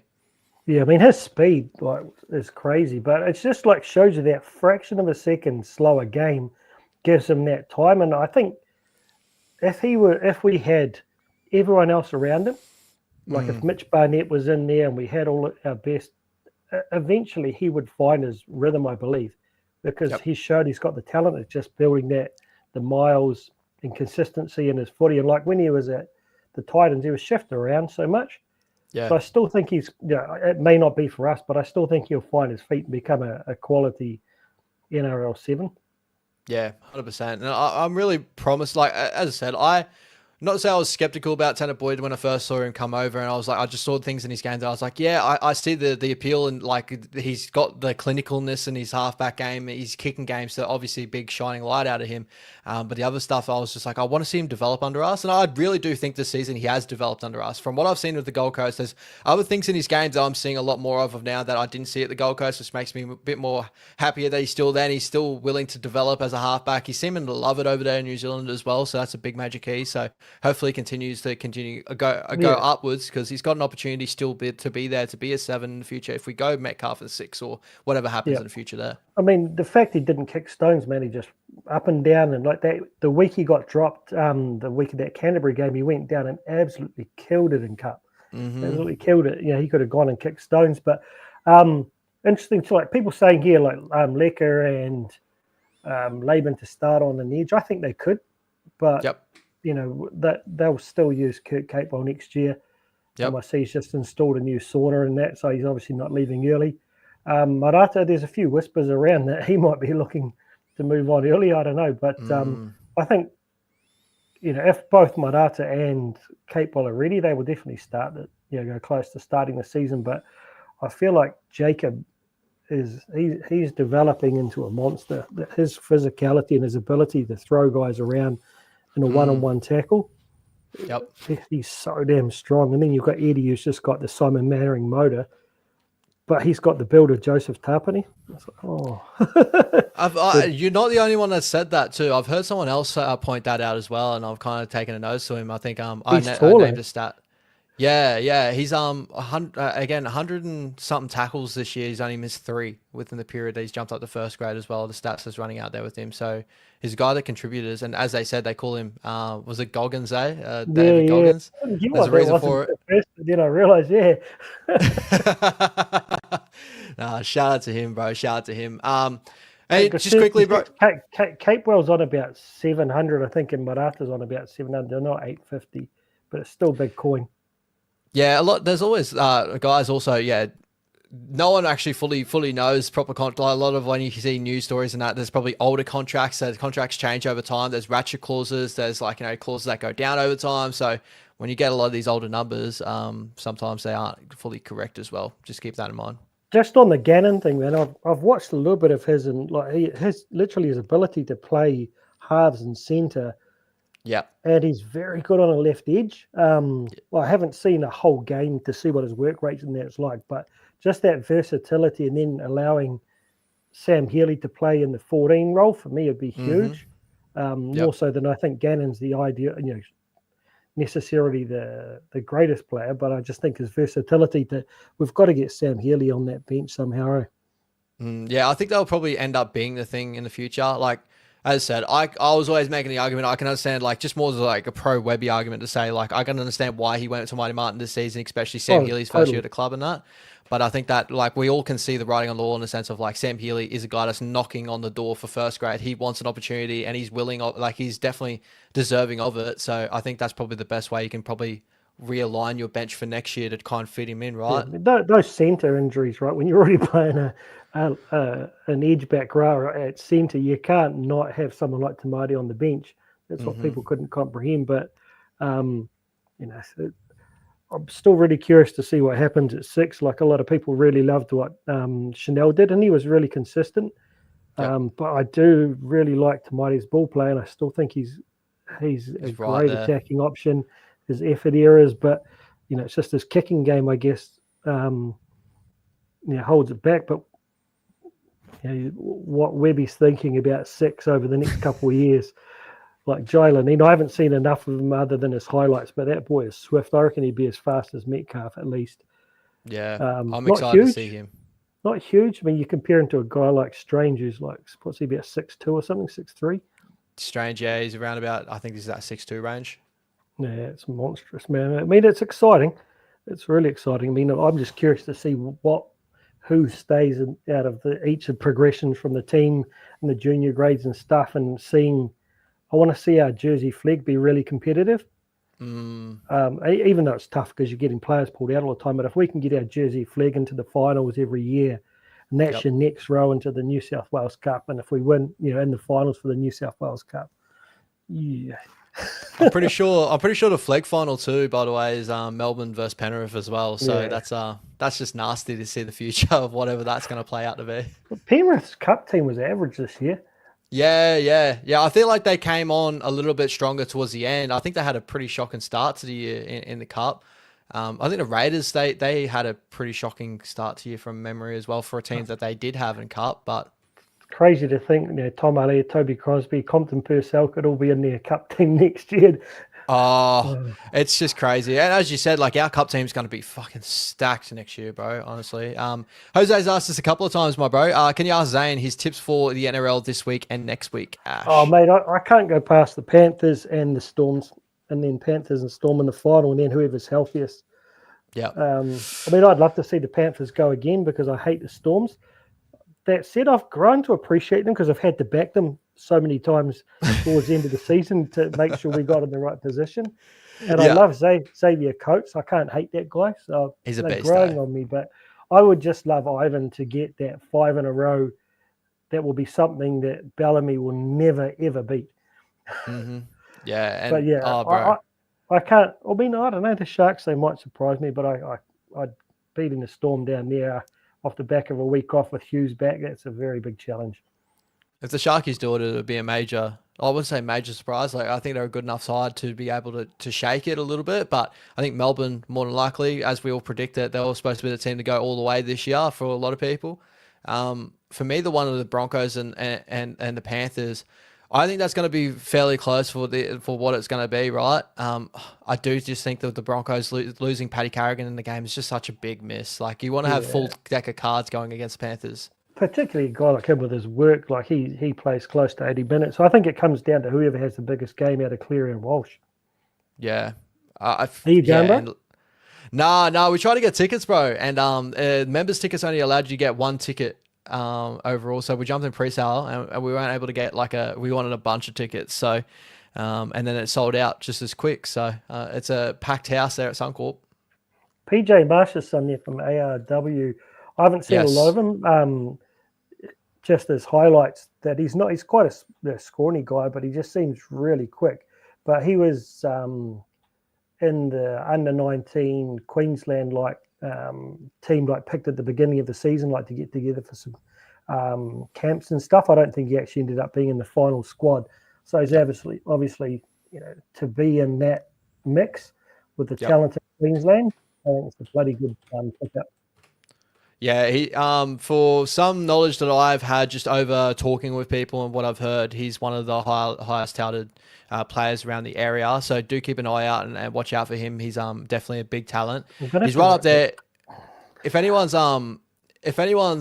kept an eye around our area of Redcliffe region, PJ's definitely PJ Marsh's son is been touted quite highly, but there's a guy called Charlie Dixon. I'm pretty sure his name is, if you want to quote, don't quote me on it, but incredible talent. I think he's playing Moreton Bay Rages. I think the Dolphins are locking him up for long term. He's going to be and I think the Dixon name's so synonymous with the Dolphins as well. So keep an eye out for someone like him. But I know that him and Marsh were a big talking point around. There's a couple other names in that under-19s Queensland side around that area that had a lot of promise. So I'm very excited to see what he's got out of him. As Warriorholic said, the little highlights you see, he's got speed. So you can't, as I said, what is it that academy they're setting up? Is it Logan over there? That will be pretty great. That's going to be. I mean, we've got 400 kids already in our systems, including all our academies around the country here, and then adding another bunch there. Talent, defining who the talent or identifying which ones to bet on. Yep. Man, that's going to take some serious effort, bro. Oh, 100%, bro, 100%. But, the club has proven it, picking Sam Healy out of Newtown, Sam Healy was obviously there was a lot of thought and talk around it, but I think it's Jaden Beryl that got that starting 9 job in the Jets. And the Warriors, after playing, I think the story was they played a couple of games and they just noticed him and they said, yeah, all right, if he wants an opportunity, come my way. And they've done that. So I'm sure that they've got their eyes on some real nice talent out there. Same as Jai Lanine, that Cappy said he'd actually been watching him for a couple of seasons and had asked him a couple of times. But after they signed Dylan Brown, he obviously realised his pathway was blocked there. But I want to ask you one question that I had written down here. Yep. We're getting back to that Webby adding layers. in a dream world scenario, who's the one player the Warriors could just switch in and make us genuine contenders in 2026? Given, like, say, imagine we've got Cam Pereira as a depth signing there. Other than that, it's everyone we've got now plus one. Who's the one player who takes us to that next level? Out of anyone in the league? Anyone. I think there's an obvious name there with Nathan Cleary, but I'll park that to the side. If you've got to talk about anyone other than Nathan, I'd probably say Harry Grant. I reckon someone like Harry Grant that, dictates such a major portion of rugby league at the moment, that is in the middle of the park. He's the best 9 in the game currently right now. The way he dictates the ruck, he gets people on the front foot all the time. And rugby league, in simply, is quick playable speed, get on the front foot, and I think he does that better than anyone really in rugby league. So he's one that pops into my head. We have a great 9 at the moment, so I'm thinking of areas that we need to strengthen. I am looking at, you guys know how much I love Chance, but I'm looking at fullback, and I'm just trying to think of a fullback that can just open things up for us. You know what I mean? And you know who I'd go for there? I know there's a lot of options. I'd go Brimson. I reckon AJ Brimson? Yeah, I think he'd be a really good match for us because he's so robust. Plays in a whole bunch of different positions. He's experienced. I love Jaden Campbell, Kenny, but just like because of his experience to just be able to hit the ground running, I really like a guy like him. But any of those 3 guys at fullback would be really interesting. I see there's the talk about Drinkwater being potentially on the market, Ponga potentially being on the market, but 1.4 mil for Ponga just seems like a bit much for me to invest on a guy who's not there every week. Yeah, I think like further and further you look into his injury history, it's kind of like it's a tough sell sometimes. And I think the Dogs are trying to hunt for him at the moment. Scotty's interesting. I think Scotty's defense always lets him down, but he's gotten better at it towards the end of the year at the Cowboys. Again, that could be a systematic issue, but a lot of it did come to him not putting his body in the front. And Scotty's attacking ability is just incredible, bro. He's such an elite fullback when it comes to out the back of shape and summing up numbers. Speed, when you watch him live, is just insane. His ability to, like you say, like come around and from behind the ruck and then just come around and chime in out the right side or inside the centre. Another guy who I think would probably suit our system is, what's his name, from Canterbury. Their fullback, Connor Tracy. Yeah, I think he would actually suit our system quite well because he's a very similar kind of guy to Chance, but probably just got a little bit more pace. But I just feel like that's one position that either that or just a genuine 6 who can change a game. Like if you had a Strange or an Ezra Mann or one of those guys, then you can afford to have the back 3 we've got. But we just need that one more option that takes the attention off Luke and gives him more time.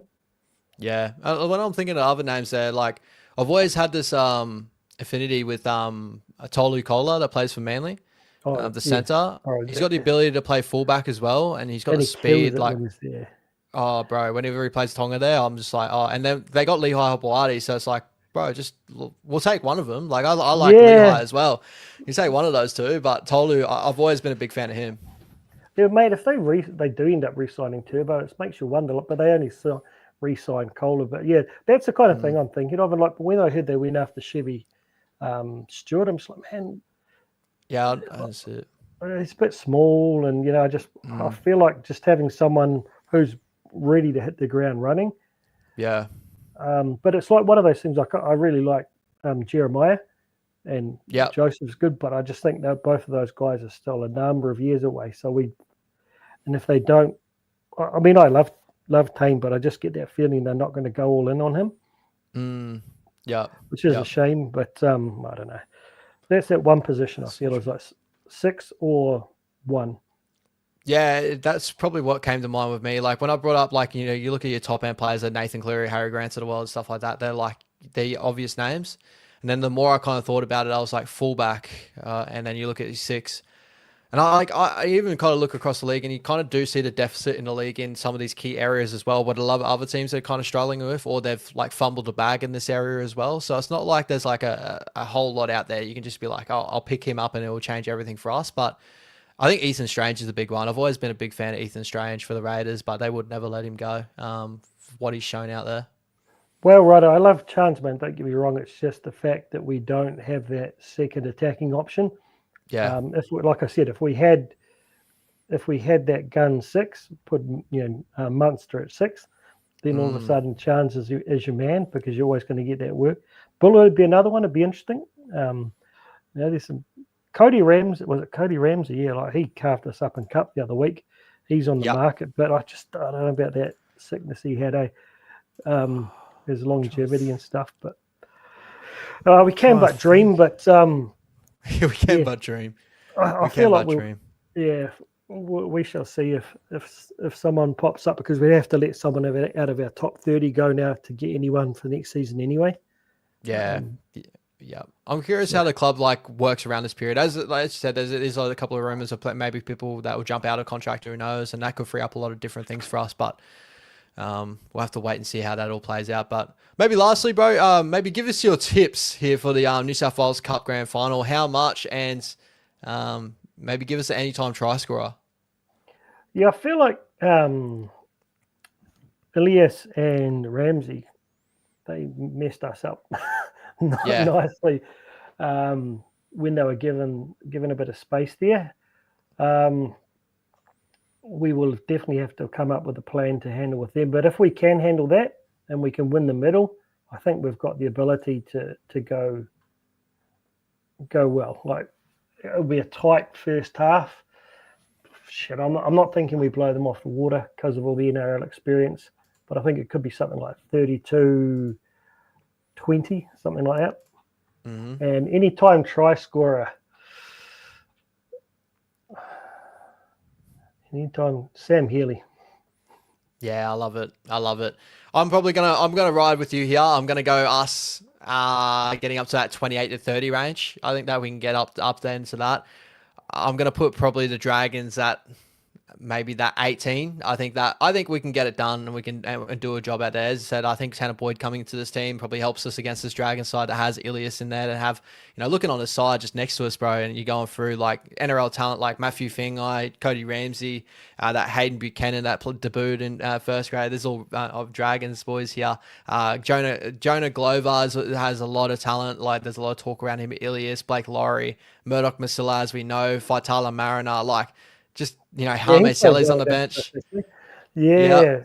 Pacific There's a lot of Pacific Katonga. There's a lot of great talent on that side, but I reckon we can get that done. So I'm going to nail on 30 to 18. Anytime try scorer.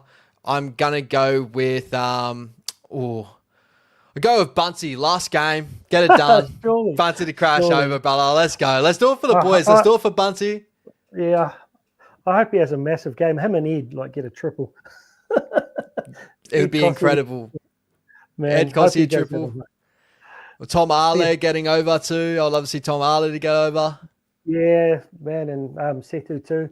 All the boys. I wonder if he'll be here next year. But anyway, man, it's been an absolute pleasure chatting. And to all those people who've stuck around and given us a million comments, I've been trying to read them as we go. Yeah, bloody hard. But I like the fact we can just go all over the place, and hopefully people enjoyed listening.